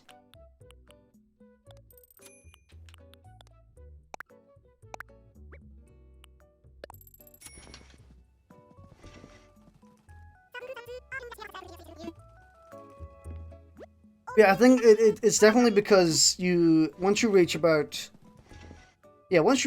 you're like, alright, I'm out of my teenage years, I'm an adult now, you know? And then once you reach 21, I'm like, I'm still an adult. And once you reach 23 or 22, you're like, damn, I'm still an adult, and I'm never gonna not be an adult. I'm not progressing anymore.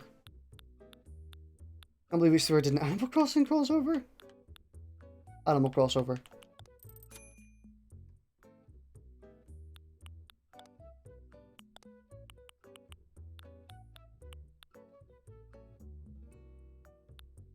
Which one of these did we not buy? Did we not buy the yellow ones? I don't think we bought the yellow ones.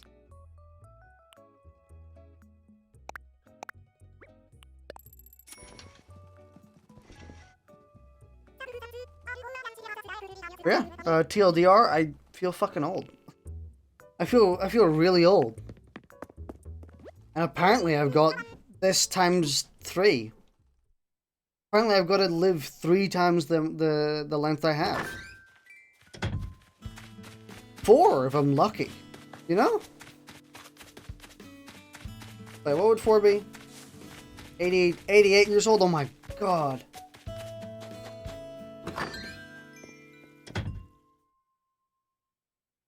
It's possible. I mean, not with my diet of Dr. Pepper. That's not possible.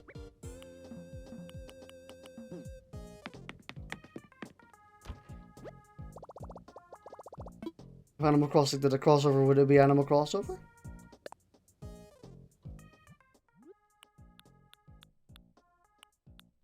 The fuck did I get this?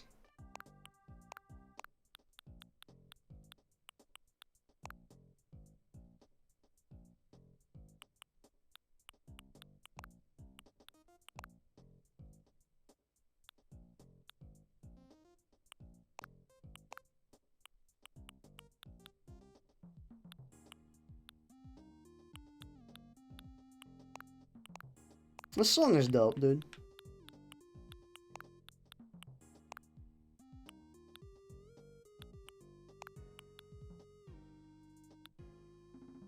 Hearing your age sent me through a state of two bearings. It sounded natural, but at the same time I was like, what the fuck, this person has an age? Yeah, I guess you just normally don't think about it. Because then when you think about, oh god, they've been here since blah blah blah blah, and then you think, oh god, they've been through this.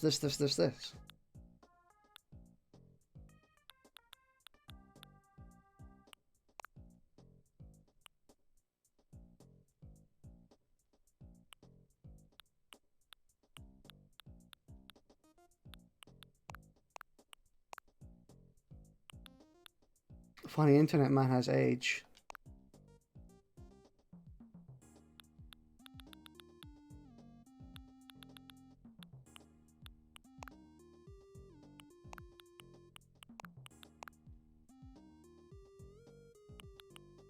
Don't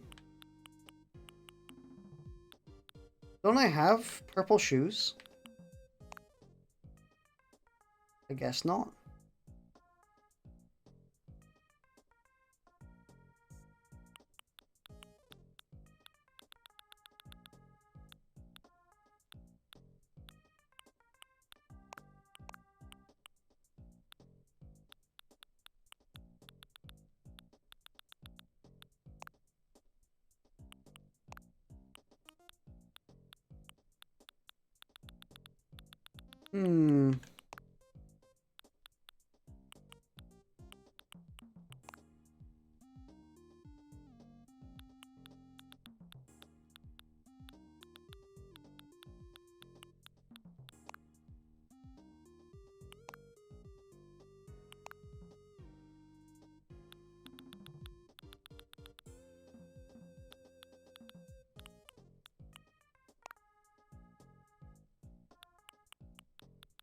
Really not sure what to wear.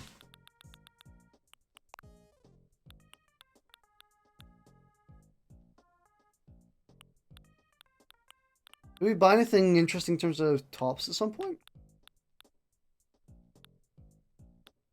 Did not.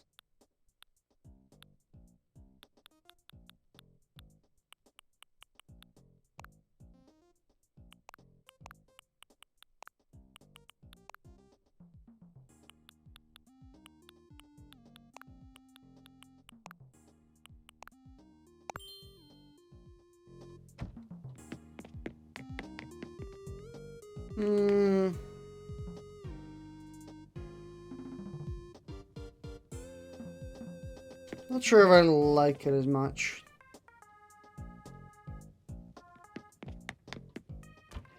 One second, I'm gonna try some other tops in this. I think the bottom half works really well on a lot of things, so we can have a look.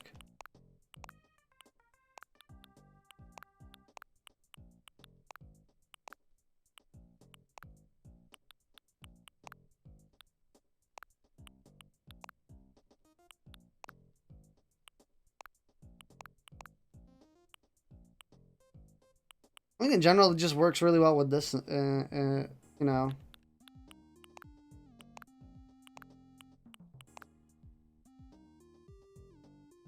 Do that.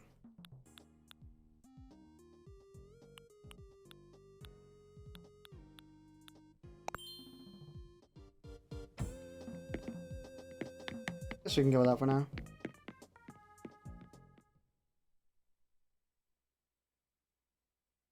Yeah, you never normally think about people's age.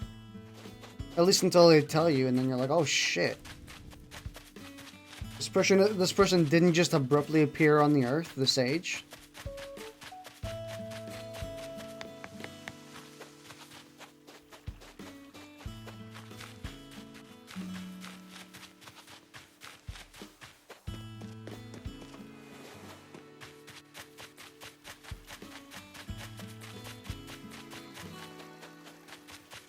We have some stuff to sell at the Nook's Cranny.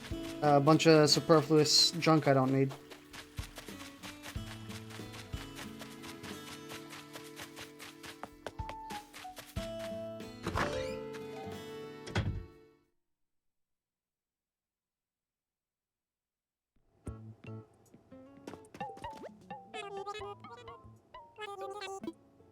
I want to sell you shit.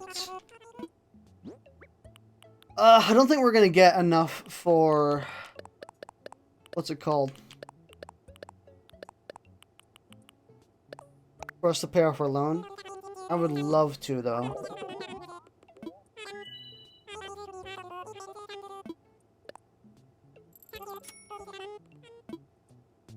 I would love to just dump all that money into the loan, but... So you can just move on. I don't know, maybe it's best if we wait for turnips and we just spend our money on other things. Like moving and shit like that.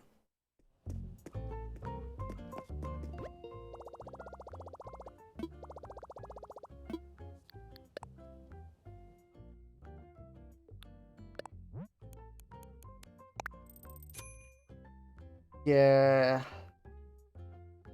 We still have to make about 200k. I love Nook's kids, even if they're still wrapped up in money and whatever. They're pretty great. So we need 150k.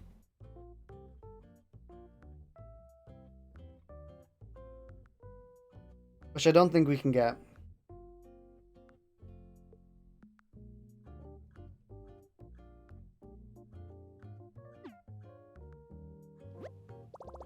I mean, the hot item of the day was the rocking chair, right?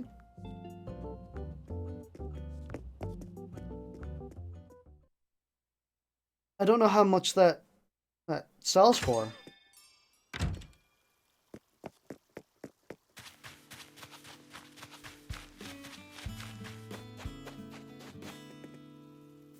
I guarantee we have enough to make 100k's worth. 150k's worth. But also, it's gonna take fucking forever if we try it.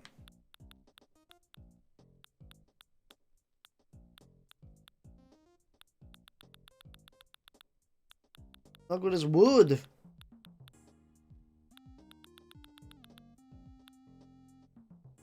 Yeah, let's also put our fossils in. Let's look around the map real quick and look for some fossils.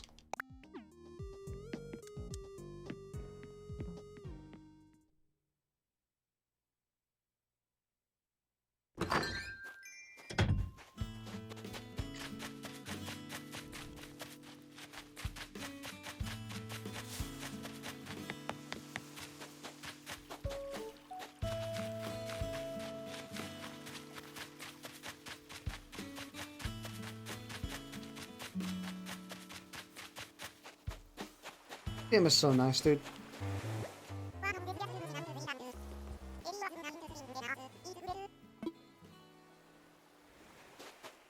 Our boy's sketch. He's a sketchy boy. He's gonna go on a list at some point.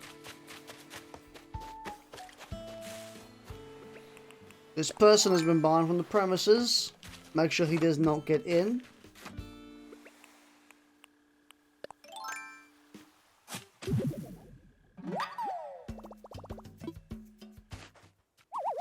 Uh-oh.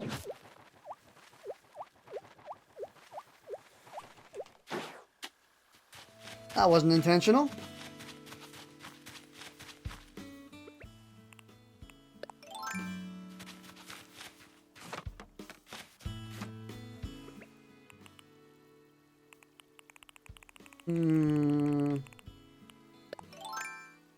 The tier list of supposed criminals in AC. Criminal tier list.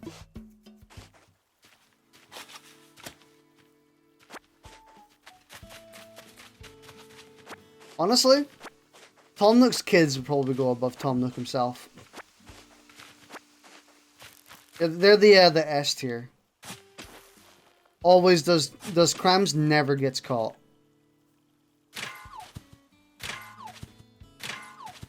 Zipper's like S++.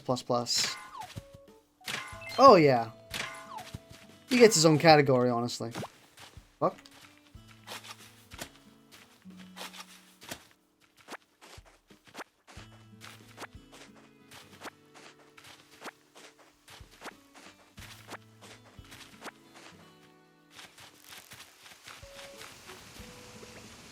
Like melee meta knights. Melee. Melee? Melee, melee, melee, melee?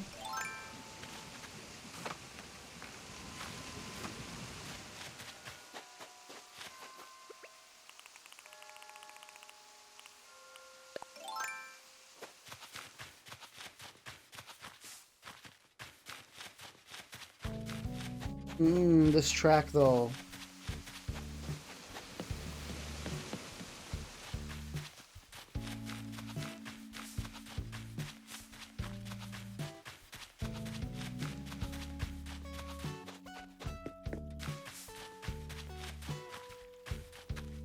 All the AC songs feel like one huge nostalgia trip. They do. They are really great actually. It's a shame I'm never really gonna hear like most of them, because I only play at a specific time. Do y'all ever have dreams that are scarily consistent? Like I know most people forget their dreams. I forget basically all my dreams as well. I couldn't recall them if I wanted to. But there are a handful that are oddly consistent.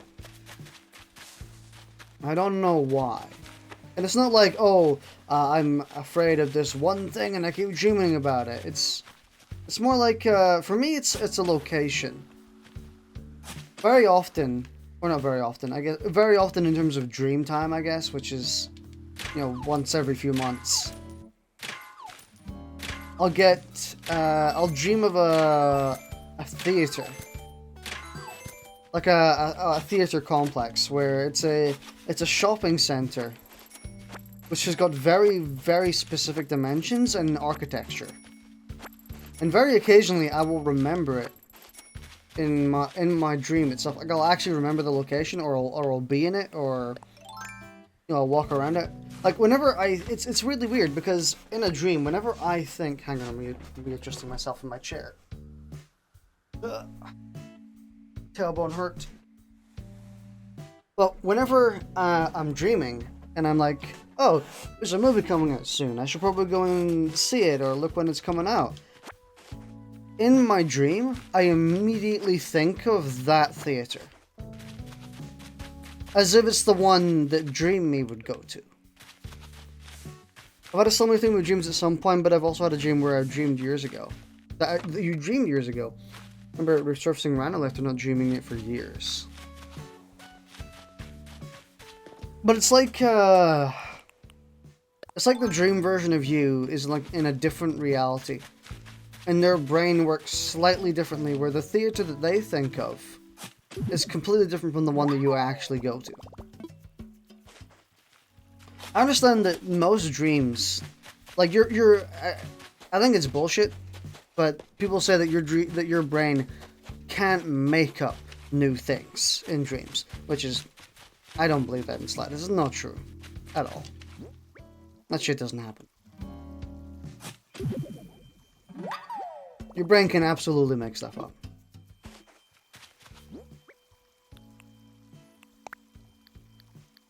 But your brain's complicated, of course it could make stuff up. Yeah. And even then, people tend to go, oh, well, they reiterate by saying, oh, but it's a combination of things you've seen before. You know, it might be like every single pixel of one character is from something completely different that you've seen before. That's why looking in text in lucid dreams is absolute garbage a lot of the times.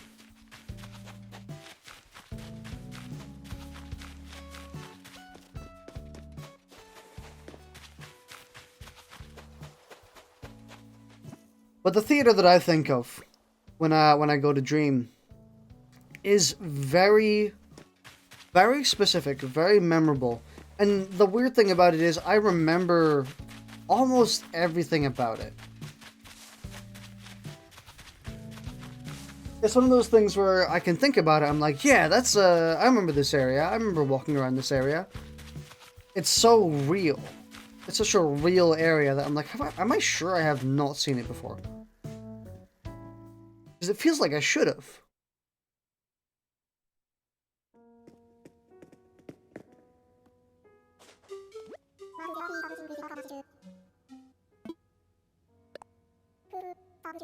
Ah, I have to assess them first, I forgot.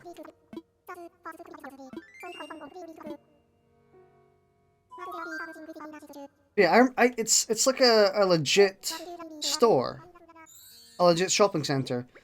And if you asked me for directions in it, I could go, yeah, the clothes shop is over that way, the theater's over here, you just buy your ticket at this station, and you go up the stairs, and then you're at the theater. You know, I could say that with 100% certainty. I can't say the same, but I feel like it's one of those things that you will see in the future. Maybe.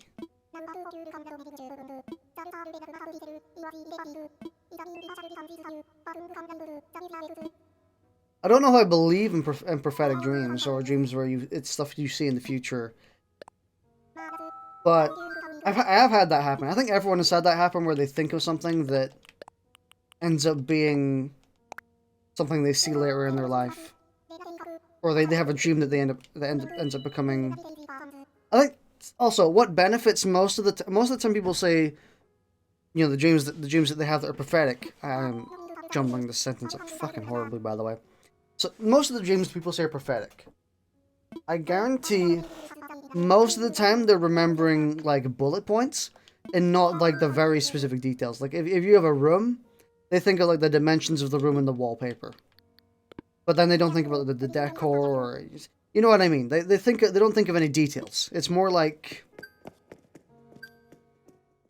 the vague silhouette. You get a pixel accurate recreations of things I've seen in the future. And most of the time I would imagine that people have the you know, near enough philosophy where your brain blanks out everything that doesn't match. You know, so I think it's called selection bias, where every part that doesn't match, you've either forgotten or you're ignoring unconsciously, and you're focusing on the stuff like, oh, that's so similar. Look, it's the same. You know, it's the exact same. And you know, it's like, what about this bit over here? No, this bit's the same. You know, not saying like you haven't seen shit that. Like, I'm not saying you haven't seen something that's accurate. I have also seen stuff that's I felt has been pretty prophetic and pretty much one-to-one. But I tend to try and chalk that up to forgetting a bunch of stuff and selection bias, even though it is still pretty creepy.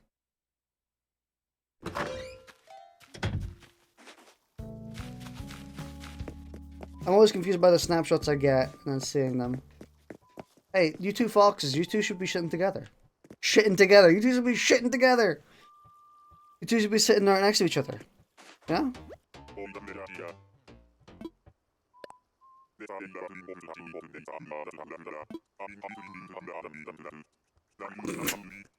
He says as I chop down maybe every tree in the upper portion.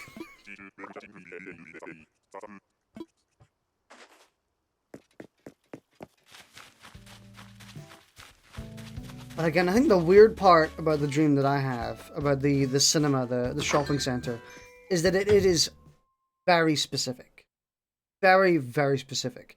Like I said, it's a location where if it existed IRL, I could point you to the right location. Like, I could warn you about shit as well. I could be like, oh yeah, watch out for the, you know, the stairs out there. They're a bit too high, you know, shit like that. I'm always doing something completely random and it seriously doesn't make sense without the context.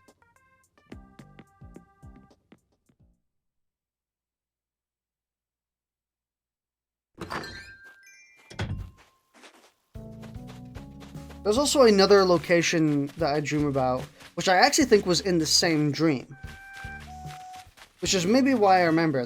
There were two pretty iconic locations, so they both kind of stand out. But One of the other location that I dreamt about was like a set of like maybe how do I describe it? That's the hard part about dreams. How do you describe them? How do you describe the geography?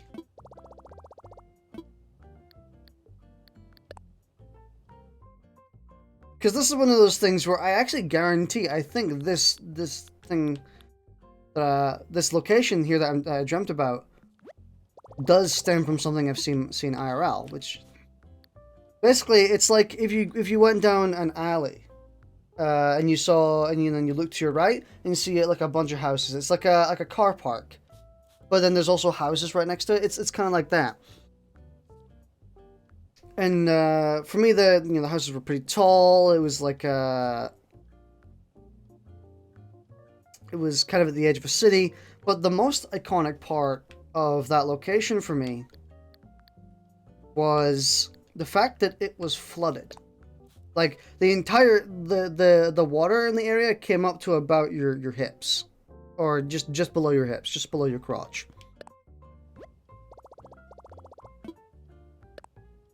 And either that or just somewhere around there in your knees, you know. But it's like, see what I mean? I very specifically remember that place was flooded, and something like that. And I remember not many people caring about it. I mean, I think I mentioned it to the people I was with, and they were like, "Yeah, it's flooded. This is how this place is."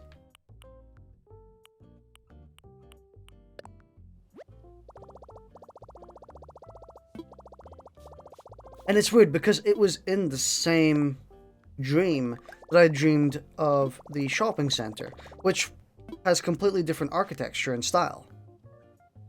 I put trust it's either you've watched too much R&M and you're transcending realities, or you're go to these said places at some point. Actually, I think probably the weirdest part, and I probably should have mentioned this earlier on when I was explaining the location, but the area, like the car park houses, was on a hill. I don't think you understand. No, you probably do. You probably understand the discrepancy between that, where it was an area that was on a hill, but it was also flooded. But the rest of the town wasn't. It's one of those things like, oh, it's a dream, you know. That's how it works. It's like, yeah, that is how it works. Yeah.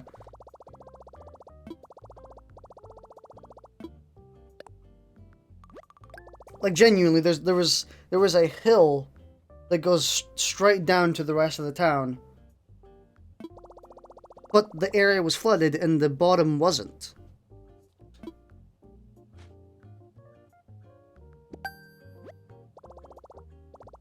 What would be like? I specifically hate this car park.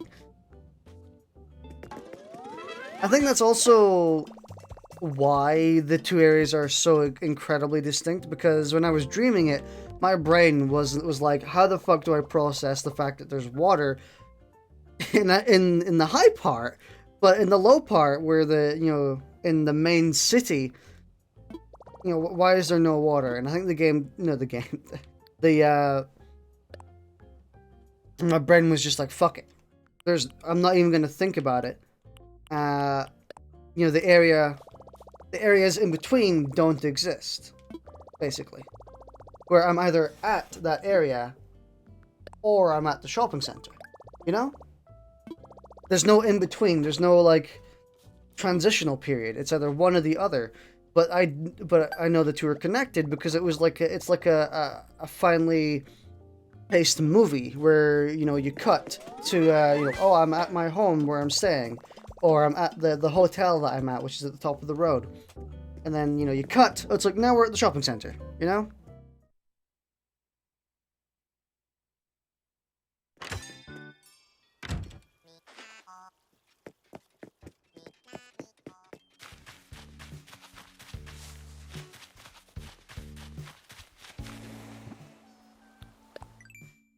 Maybe it's a VR game or something, but it's weird that you know all this. It's a very, very specific. I remember quite a lot about it, and the other thing about it that I do remember is that it was. This is why I don't think it's prophetic, by the way. It was when I was with my ex. So the last ex that I had, I went to visit them. So they're the only one that I've seen. So my brain made up this area where I went to see them again. Or maybe my brain thought that's what that area was like. You know? So I was actually with them during the dream.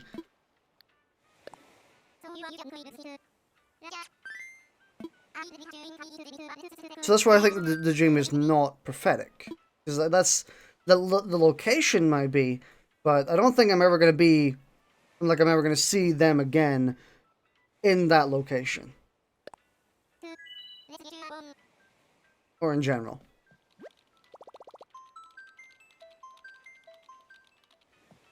But the big TLDR is, you know, I remember a lot about it. It's a very, very specific reoccurring location. The shopping center with the flooded car park being a secondary, which is like, yeah, this is, you know, it's up that way, you know, it's up that side of the road.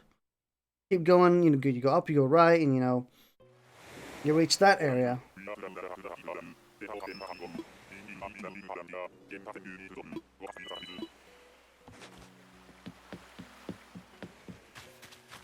Ooh!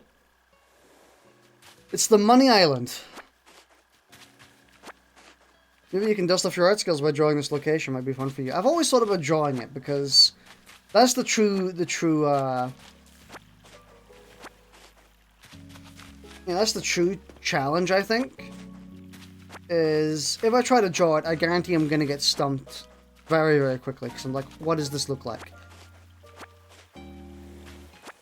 That's the true test to see how much of it I do remember.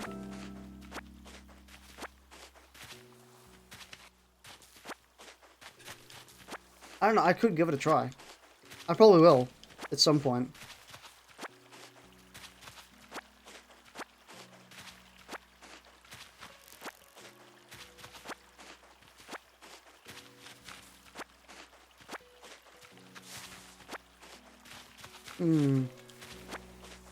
Not many dreams I remember like that, though. Like, that's the only one that I truly remember in great detail. Actually, maybe not true. Ish. Do you know when you have the weirdest dreams? I'm just talking about, like, a time. Like... Basically, I have the weirdest dreams, or had the weirdest dreams, whenever I was ill. Like, whenever I was not well, you know, sick, had the fever, maybe I vomited like a few hours earlier, you know, stuff like that. That's when I have the weirdest dreams.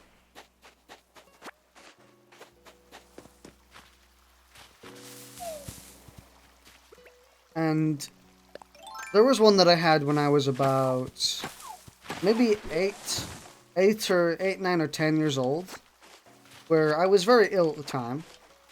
And I know that was during that time because I remember my room layout. By the way, this is the only reason that I actually remember my room layout from the time. Because of this dream, where, you know, I was ill, and you know, you have to sleep it off when you're young. This sounds very, very chaotic, but I'll try and make it a little bit more structured. So, TLDR, I was sick, and I just slept it off. But when I was sleeping, I actually got this extremely creepy dream. Like, this extremely foreboding, weird dream that kind of stuck with me for a long, long time. Where... it was... basically, I was looking into my room as if I was a security camera. So, as like in the corners of in every corner of my room, it was like a security camera. Like I could swap between the views and look at my room from different angles as if they were security cameras. And It was my room in the exact layout that I was in at the exact time. You know, everything was pretty much one-to-one with how my room was. In next season of Paranormal Activity. But again, the creepy part was, I wasn't in my bed. Like, my bed was clean. It was made. And I wasn't in it. It was a dream I was having. It was like an outer body experience where I was pulled out of my body and I was looking at my room, but my body wasn't there anymore. You know?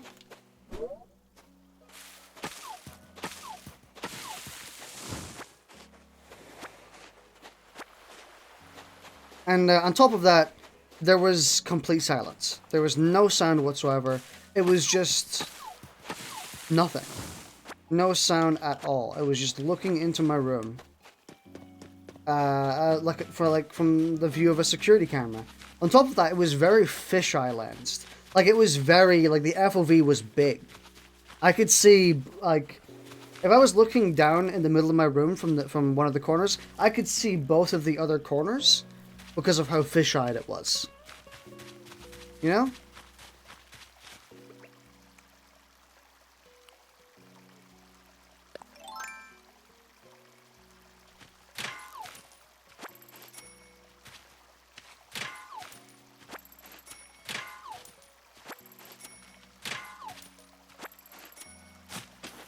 Fuck. The strange as heck. It was pretty strange.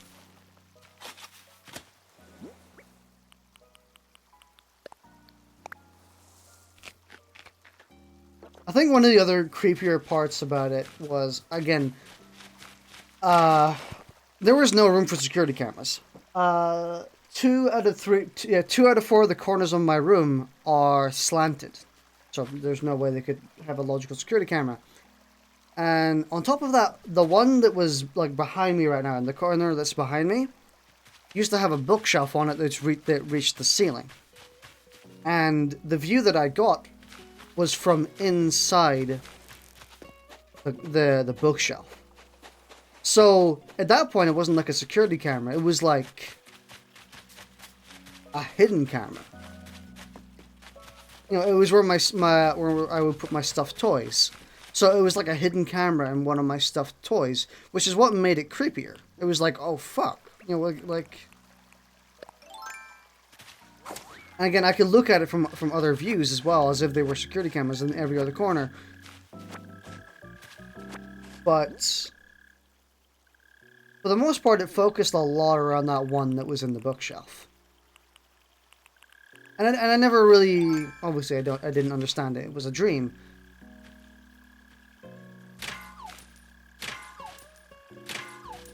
But still.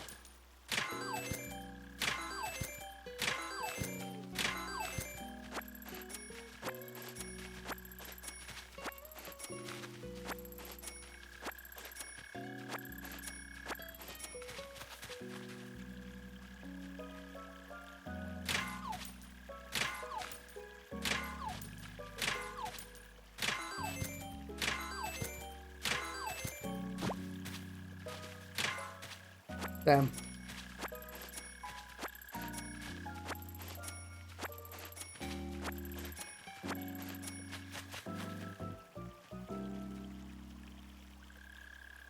Have y'all lucid dreamed at any point?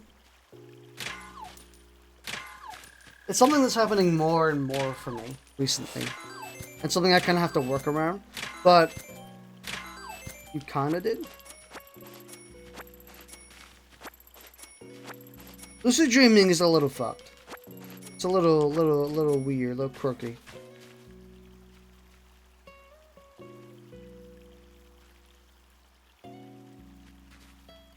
Let me organize myself.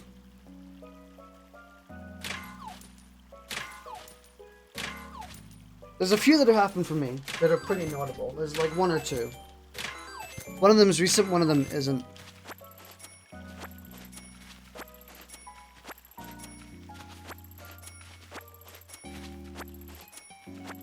Well, What was yours? I'm guessing you're tapping it out.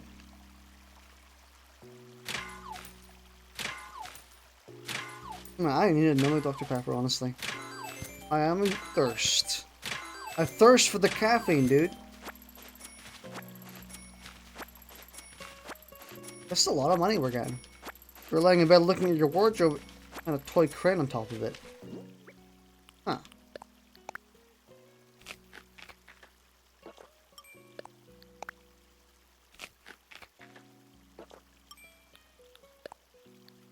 Forbidden horror. One of my, I think both of mine are pretty horror focused. So, anytime you try to get it, you couldn't move or anything. Yeah, that's lucid dreaming. No! Yeah, lucid dreaming is... I think that's the part that makes people panic. That's why most lucid dreams turn to horror, is because of the vulnerability you get. Where, you know, you're looking around and you're like, oh, I'm in my room, and then you try to move, and because you can't move, your brain starts spiraling. And, you know, since your brain starts spiraling, shit starts happening. Can I actually destroy this with an axe? Yeah!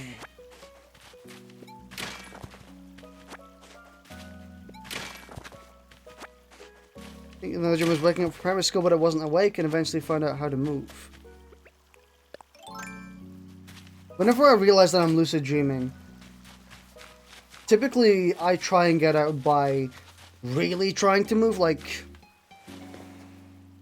Actually, yeah, there was one time. I don't remember what I was lucid dreaming about in this one, but I do remember how I woke up. Every time you blink, you teleport back to bed. Nah, that's creepy. But one time I was lucid dreaming, and I realized it, and I was like, okay, I want to get out. And I think scary stuff was starting to happen. Like, some creepy things were happening. Maybe, like, a spider was crawling up on my arm, or something like that. Something along those lines, you know. And, I was like, I'm lucid dreaming. I really gotta move. I really gotta move. So I, you know, I pulled as hard as I absolutely could, you know, as if you're... And then what I ended up doing, and this was about 6 months ago, was I pulled so hard that when I finally broke out of the lucid dream, I swung my arm and like really loudly hit it against my bedpost and like just smashed it, you know, like smacked it really hard. So as like I actually genuinely pulled myself out of the dream.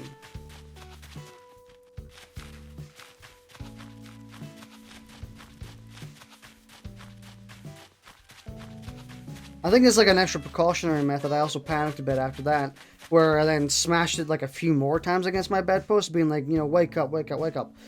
My mind not be woke up yet, so keep pulling, you know.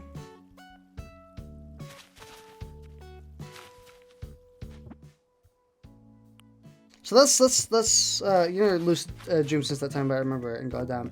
I think lucid dreaming, I mean, now that I brought it up, you might start lucid dreaming more, because it's the type of thing where if you don't think about it, it never really happens. But if you do remember it, it happens a bit more. I've always found. It can be fun sometimes. It's not all bad, but it's pretty bad a lot of the time.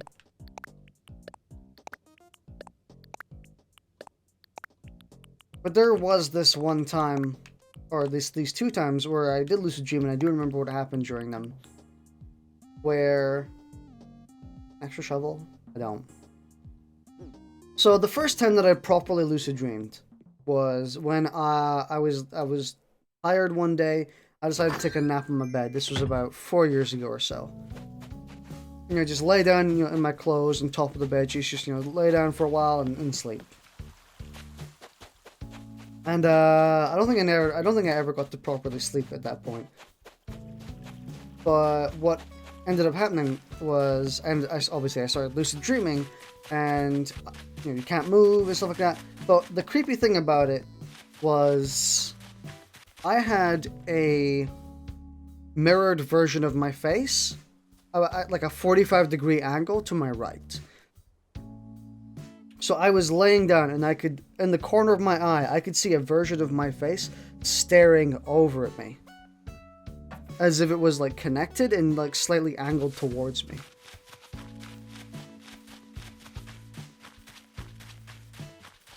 It was pretty freaky. Not very fun, but I want to control my demons. I've never had it happen. I want to see how nice it gets.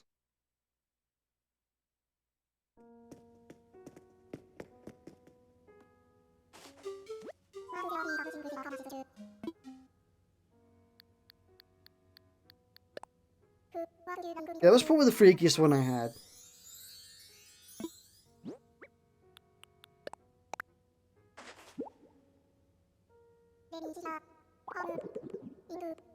The other that I had was actually fairly recently, maybe about 2 or 3 weeks ago.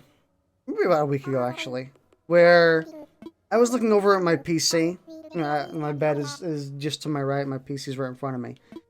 Where I had my headphones down on it. And the brand of headphones that I have, they have a circle on the outside, on the earmuffs. So they have like a circle decoration, circle accentuation. So I began lucid dreaming when I was looking over my PC with my headphones on top of my PC, and the circle decoration ended up turning into the shape of an eye. And that's all that changed in the lucid dream. That's literally all that changed.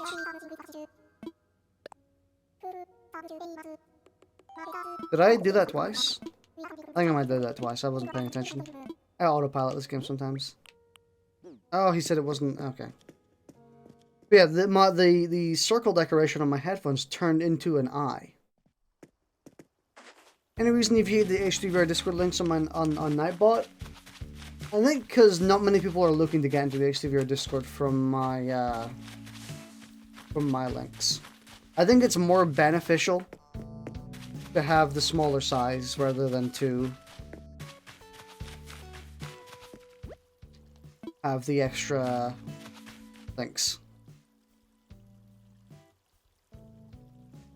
Rocking chair. Yeah, that's a lucid dream I had not too long ago. Luckily, most of the time when I lucid dream now, I'm able to catch it pretty early and break out pretty quick. It's never that big of a problem.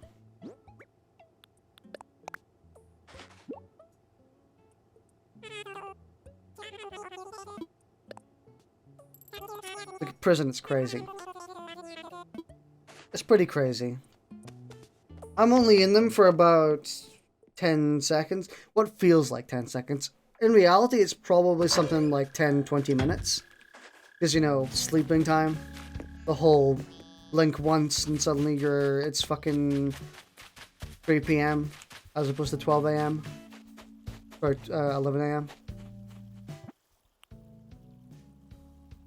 Can I say I fucking hate dream time? I hate it. It's a consistent thorn in my side.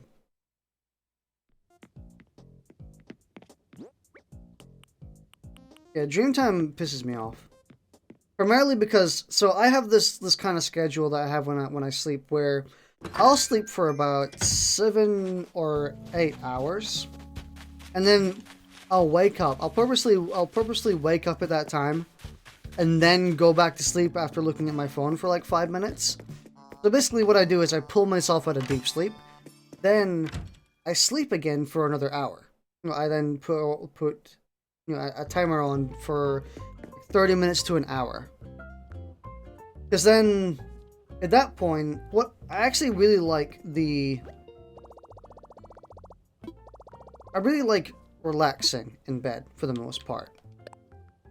Which is why I purposely make myself wake up and put on a timer, because I'm like, I want to experience resting for legitimately 30 to 60 minutes, you know.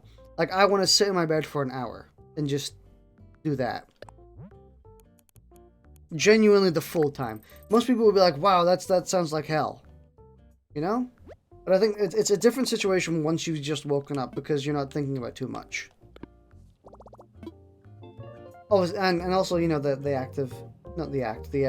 prospect that when you're sitting in bed, when you wake up, the bed feels so much better in the morning than it does when you go to sleep. Could we make that? I think we could.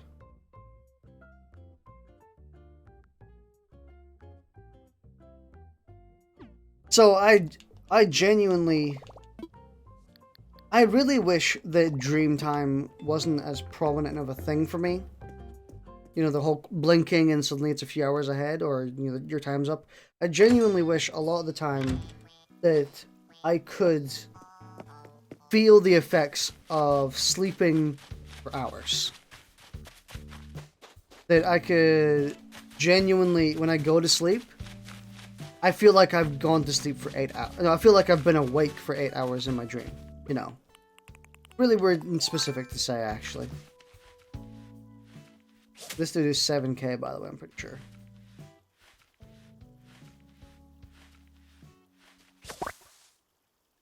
No matter how long I sleep, I always feel tired. It sucks.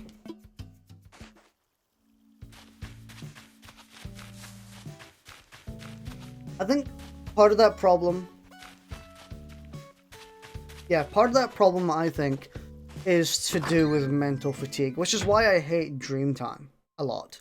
I really don't like dream time because it turns what can be hours and hours of relaxation into minutes. Like how when you go to sleep and you doze off, you finally go to sleep and then BAM! You're waking up again. It's suddenly 9 p.m. Sorry, 9 a.m. I say 9 a.m., but that's literally the time that I go to sleep, honestly.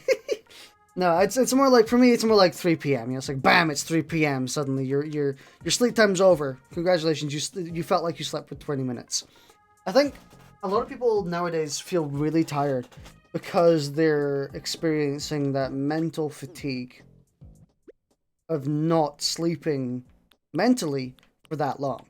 The way, like, most people are like, oh, I just want to go to sleep and wake up as soon as possible so I can do X. But if you have nothing to do, no, but that does a toll, I think, because then you don't get any mental relaxation.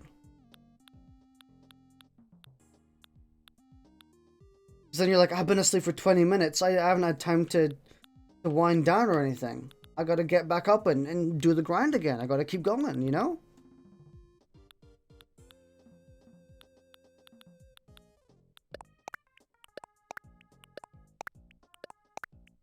I know what happens with sleep. I never feel myself going to sleep. Never really feel myself sleeping, and waking up is just like, holy fuck, guess I'm awake now. I feel fairly similar-ish.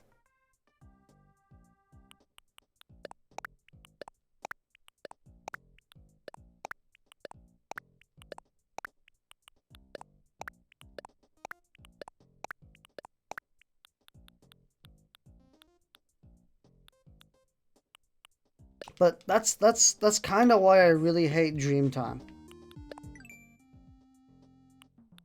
I genuinely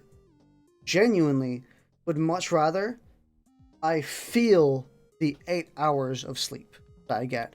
I really would rather feel the 8 hours of sleep as opposed to going to sleep and waking back up again immediately within like 20 minutes, or what feels like 20 minutes or a couple of seconds. I would very much rather experience and feel that 8 hours.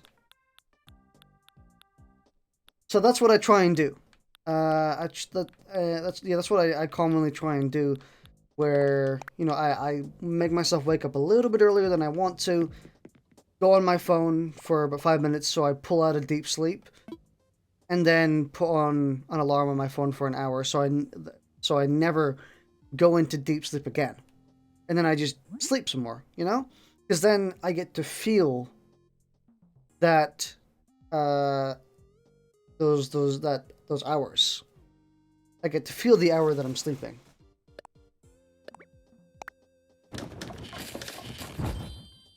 it's long enough to the point where I can have some pretty good dreams during that time as well.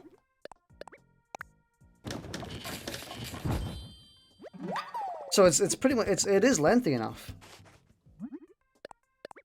See, then the problem is for me. Sometimes dream time happens anyway, which is the frustrating part. This is finally getting onto the crux of it.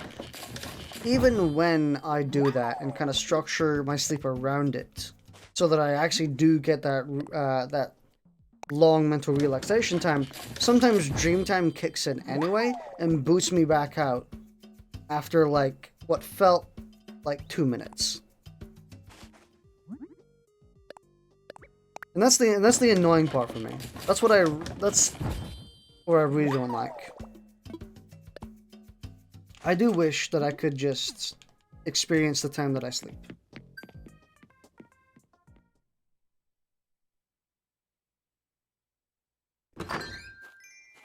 I think that's when I end up waking without feeling tired. When I do get to experience that full dose of sleep. Including... I think the best way to describe it is when I feel that time that I slept. That's when I feel awake, and then when I don't feel tired anymore. If I don't feel that time and you immediately go sleep, I'm up again,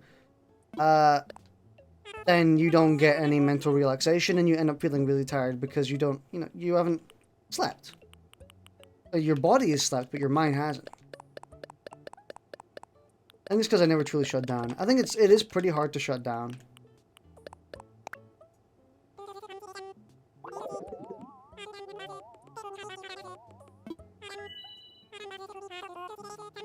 That did not give me as much as I thought it was going to give me.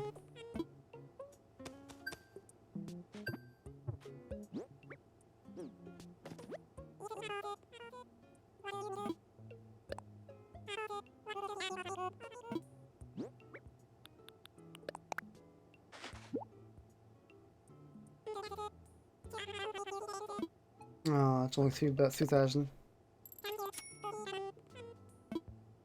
We're so close, dude.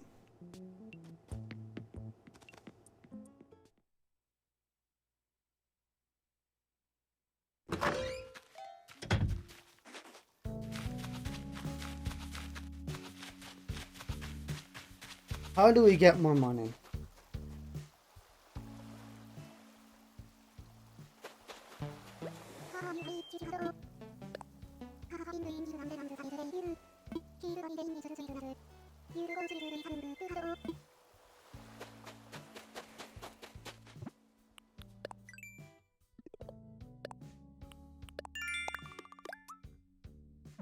I could transfer our things to bells. Or Nook Miles.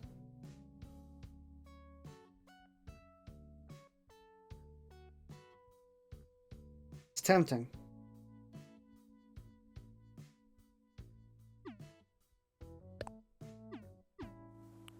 Yeah, I think it's if you feel the time that you slept, you're gonna feel a lot more a lot less tired when you wake up, I think. But the problem is it's really hard to get your body and mind to feel that time you sleep. It's a challenge. It's not easy.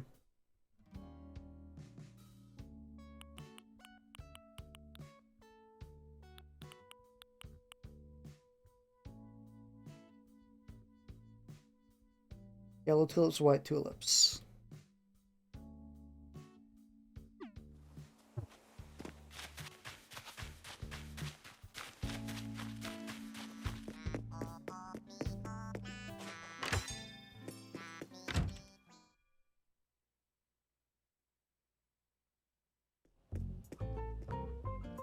Honestly, I can maybe try and sell stacks of wood.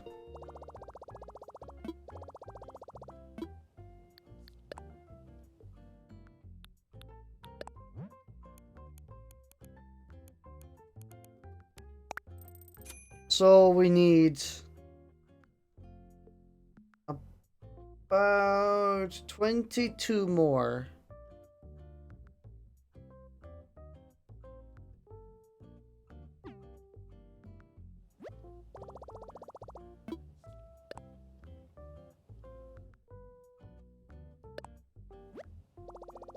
Hold on. I want to check how much do you get for the Bell voucher?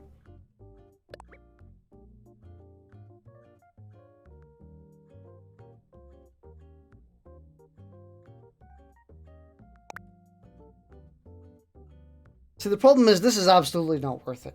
It is a shit trade. I'll be honest.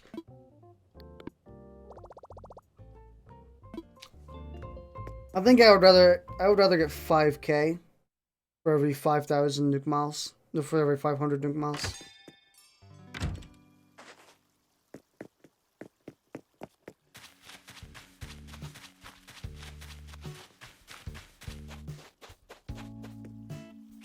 Oop.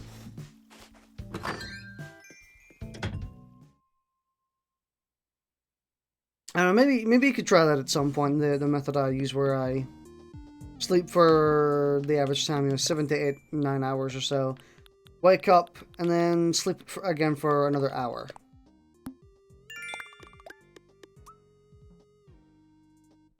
After you've pulled yourself out of deep sleep. Because at that point your body has got the what's the story on your emotes in the server? A story? On the emotes?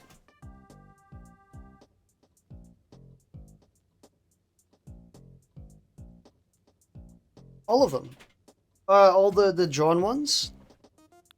All the ones that have...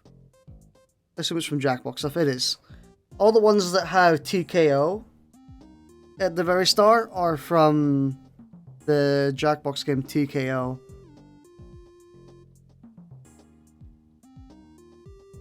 So that's all the story there is behind them. You can actually look if you go into my Discord server. There's a archive channel called Jackbox Things, and if you scroll up to it, you actually get all of those, like where all those emotes come from, and also a ton of really funny / offensive shit. Because my god, there's a lot of really funny stuff in that, honestly. Some really great funny t-shirts. What am I going to do for money?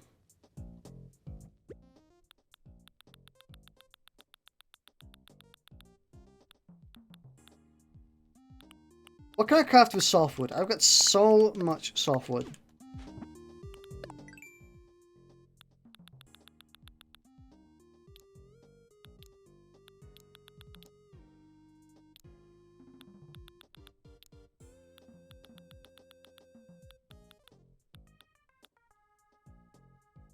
Effectively nothing.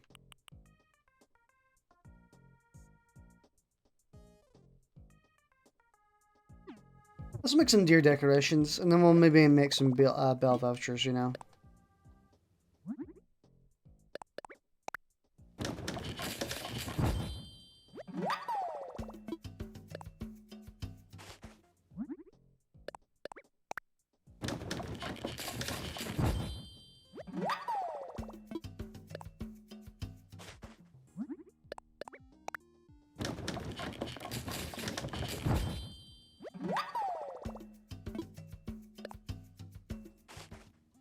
I really should go to bed earlier, honestly. I end up going to bed at like 7 AM every time. But I actually really enjoy going to bed when it's dark. I actually... It's weird. It's kind of contrary to what a lot of people think. But I actually really like just being in complete darkness. Primarily when I'm relaxing. If I'm not relaxing, it's kind of scary.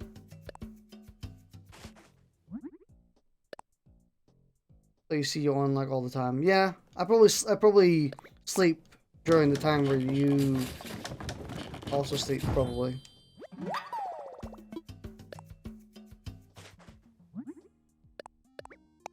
But I actually do really enjoy being in complete darkness. Like if I'm in my bed and it's 100% dark, it's great. I like that. Because then there's nothing visual for me to think about. It's all mental, you know? Gives me lots and lots of time to think, got no distractions whatsoever. Your mind can just go wherever it wants to. And I think it's great relaxation time. So honestly, that's kind of the primary reason I like going to bed earlier than I normally do, because I just get to sit in darkness. If I don't, I end up being awake when it's light, and then asleep when it's light. Sorry, yeah. No, asleep when it's, yeah, I'm right. I'm awake through the darkness, basically.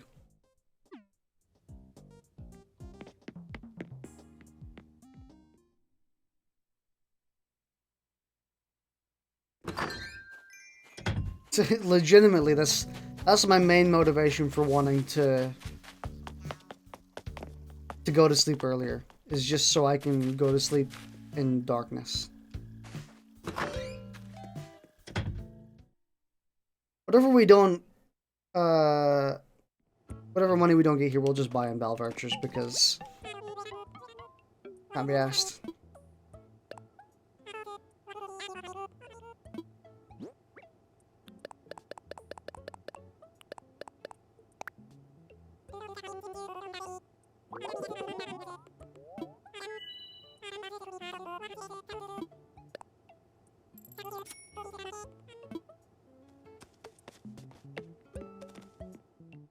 I honestly feel like I'm just selling the softwood at this point.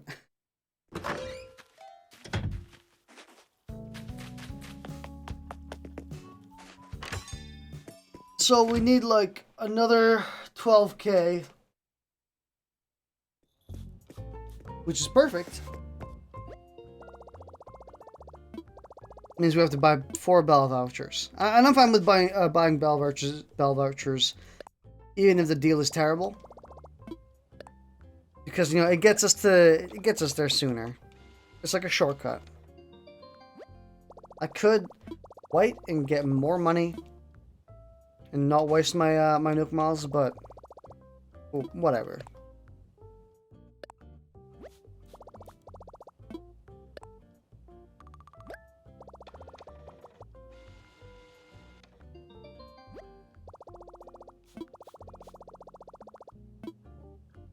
Dude, there was this absolute horror story I saw on Twitter of someone who saved up their nuke miles for ages, and then bought like a full inventory's worth of Bell vouchers. And they were like, yeah, look all this money I got. And then everyone who actually knows the worth of these things was like, no, dude, no. Of course, he then found out his mistake a few minutes later, when he sold all of them for literally like 120k. 120k bells for all of his nuke miles, a full inventory of Bell vouchers.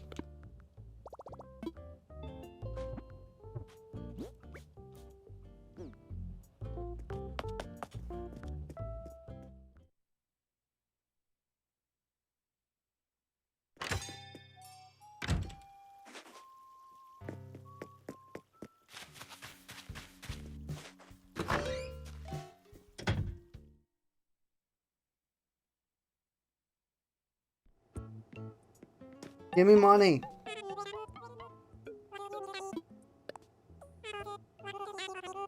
For today. We're in the stream soon anyway, so that's fine.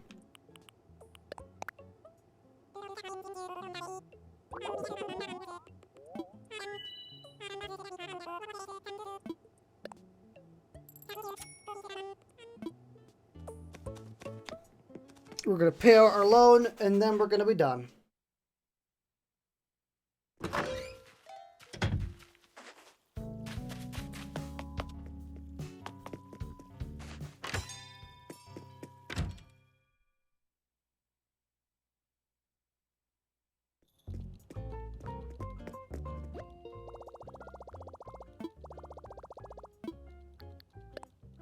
Please have enough.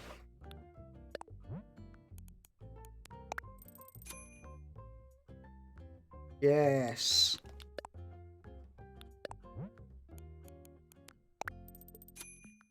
144 bells.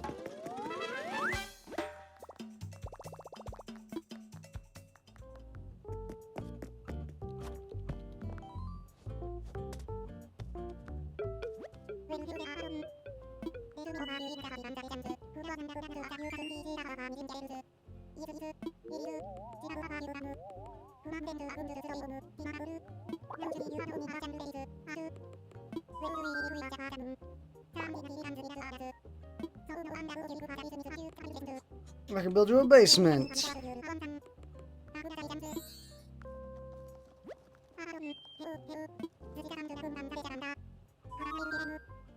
I would like a basement. Oh shit, that's infrastructure.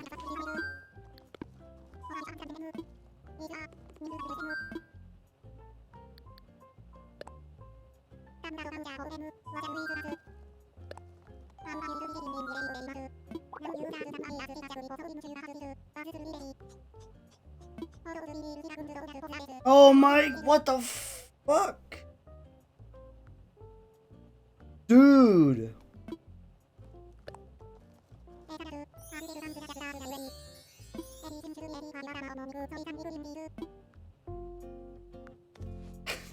My god.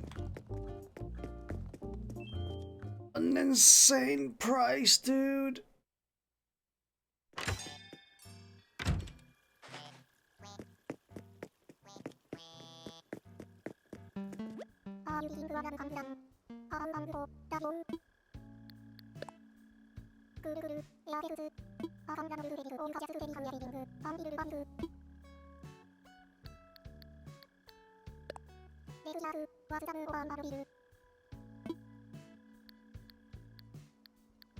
Let's go with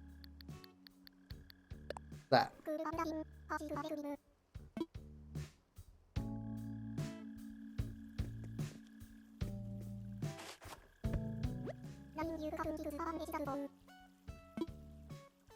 Kicking mambo.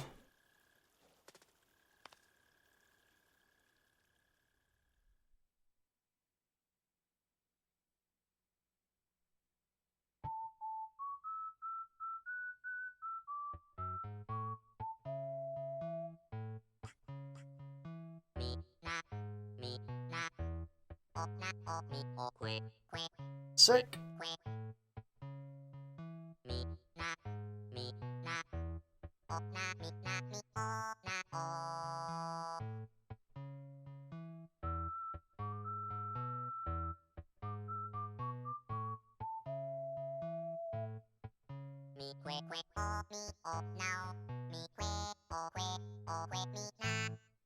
Well, only 2 people did the creatures.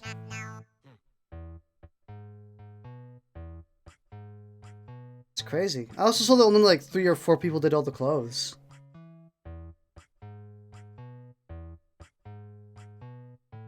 Outdoor area programmers. System programmer, only 1 person?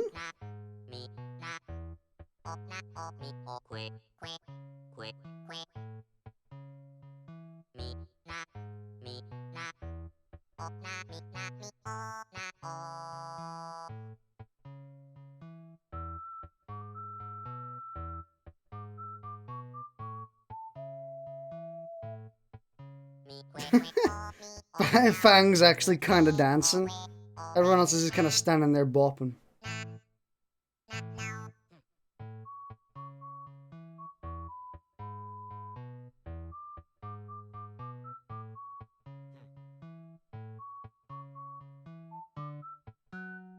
That's a lot of people for quality assurance.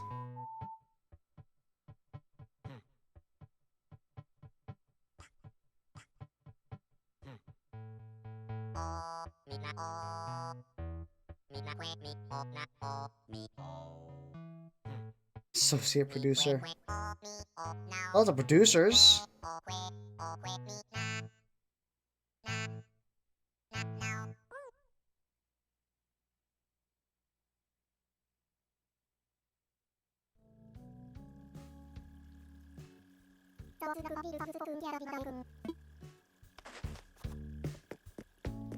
Alright. Well, we are done for today. Am I streaming again tomorrow? Probably. Since we got some moving to do with the other stuff, and then we'll customize a bit more here and there, you know? But all. It was another fun 3 hours. Animal Crossing. Such a good game, dude.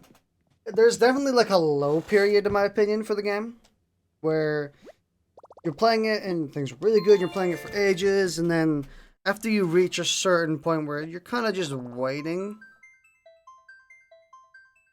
then then it kind of dips down a bit. You stop playing it last, blah blah blah, and then I think once you get the DIY kit from then, or the Island Designer kit, then it ramps up again. You're like, all right, now I can make things juicy and go all in, shit like that, you know. But oh well.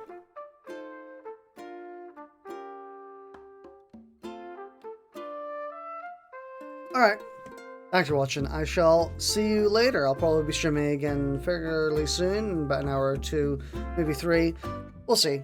I'm always usually wrong on my estimations, but alright. See you later.